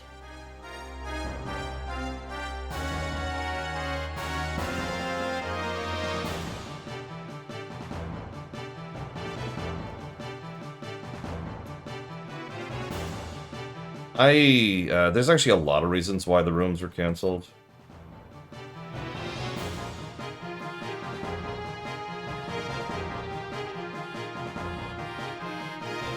I have no idea, Mr. Red. Why is this? There were two major issues with the rooms. First of all was health. Working on ruminations was extremely taxing with no actual benefit, as weird as that sounds. It was essentially something I was doing in my spare time alongside my actual job. I never earned so much as a single penny on YouTube, not one. And, well, obviously some people did support me via Patreon thanks to the YouTube stuff. As experience and evidence has shown, it was not that much. I was making, I think it was roughly like $400 a month off of the ruminations, and that's not a lot of money.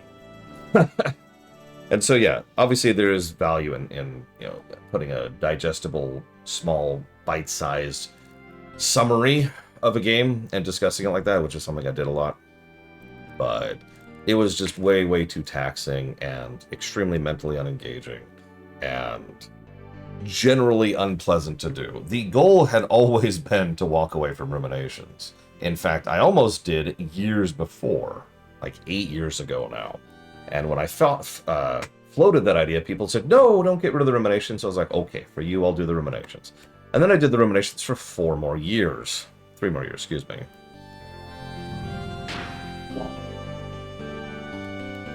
And, yeah. They're never coming back. I'm just going to be really, really honest about that.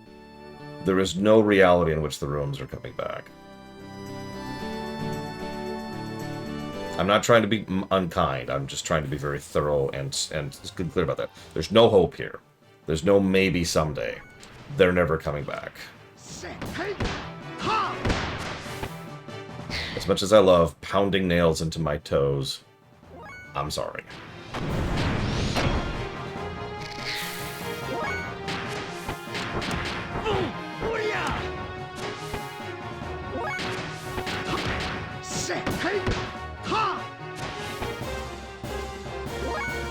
And also, on a much more personal note, I spent 4 years continuing to make ruminations just to, like, just for people who asked for them to keep going. And then it was like, you know, people were like, yeah, please come back and do ruminations. And then I kept doing ruminations, and then nobody watched them, and nobody commented on them, and nobody engaged on them in any way, shape, or form. And that kind of grated on me. Pretty badly, actually.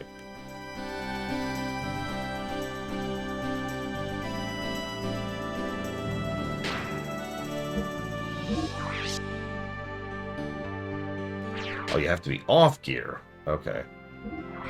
I thought I had to be on gear. That's funny.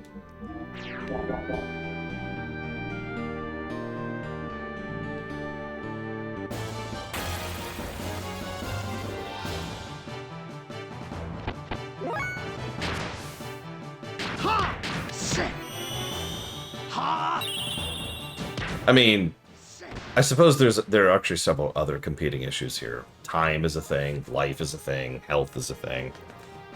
But one of the biggest ones is YouTube has been getting worse and worse for years.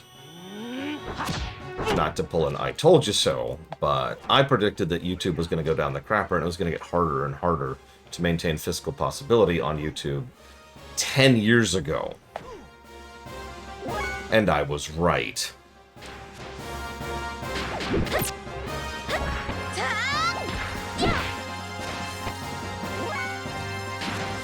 Like, I don't even have to point to anything historically. Look at the last month. There's yet another algorithm change that went through within this last month in order to try and make it even harder for channels to actually maintain fiscal functionality, I guess is the word I'm going to put that. In order to stay afloat on YouTube.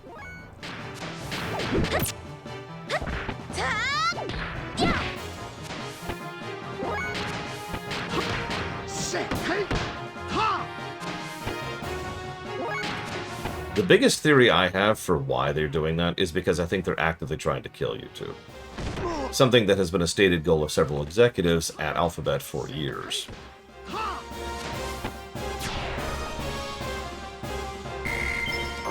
That is presumption. That's not a fact. I don't know that for certainty. To what end? Stupidity.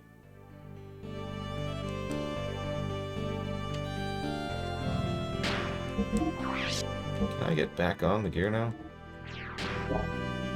Okay, yeah, it just teleports over here. Yeah, Alphabet needs to be split up very much, because Alphabet has been anti-YouTube since since Alphabet has existed. It is honestly nothing short of a minor miracle that YouTube is still around at all. Alphabet is the company that owns Google. Sorry.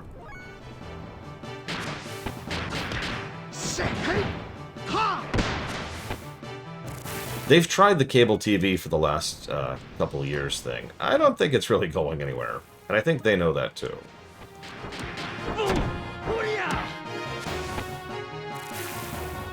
They're also very stupid about how they offer their price points. I've said that before too. You notice they've been charging more for YouTube Premium, not less. Because they're stupid. And or deliberately sabotaging YouTube. Take your pick.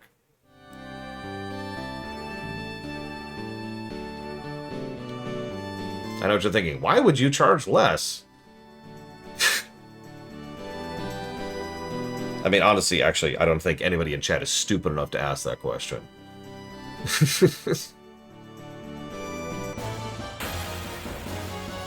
But I bet you some empty suits would ask that question.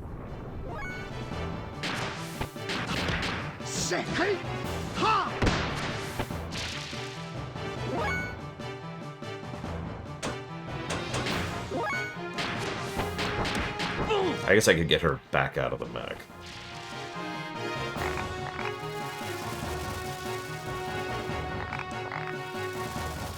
I was worried about leaving the mech behind because it was still on the overworld.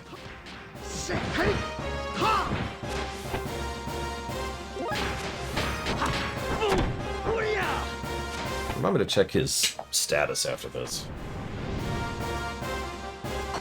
No, don't. Just do nothing.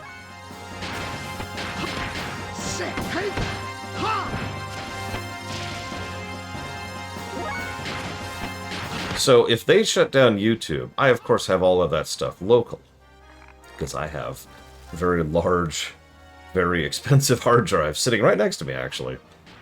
Whoops. That contain pretty much all of my VODs and stuff. And the rooms. But there's nowhere to host those. So if YouTube goes down, I will still have access to that. And you will not. And that is not cool. How many terabytes? Oh, I don't even know. It should probably be mentioned that I don't have all of my hard drives on me.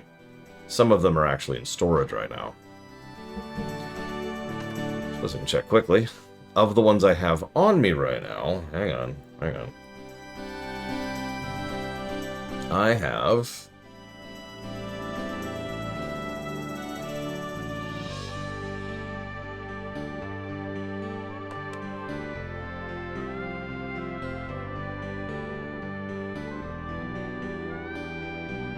looks like 67 terabytes.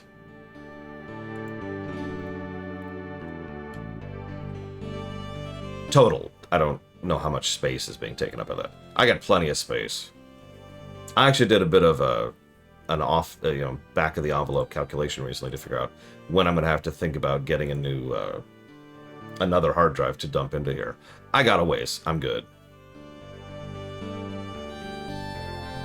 Like, I probably won't hit it for another year or two, maybe 3. Can any of this stuff be accessed to the Wayback Machine? Wayback and YouTube have an interesting relationship. And that's my answer to that.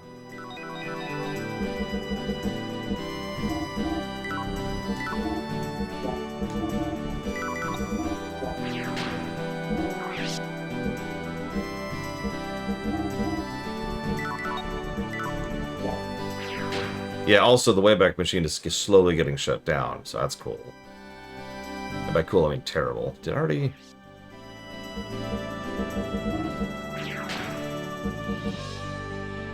right. The main thing I want to check.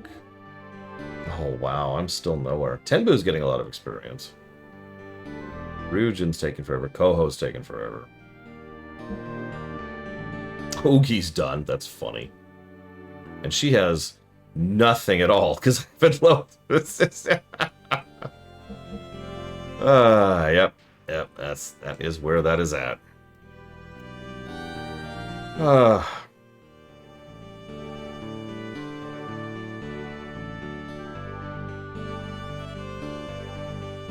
You keep saying I got 11 cents. I'm so tempted not to.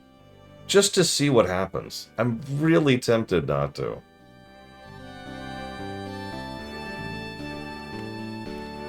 But either way, I'm not going to bore you with that. So instead of taking a break, I'm going to go level off camera. See you in a bit.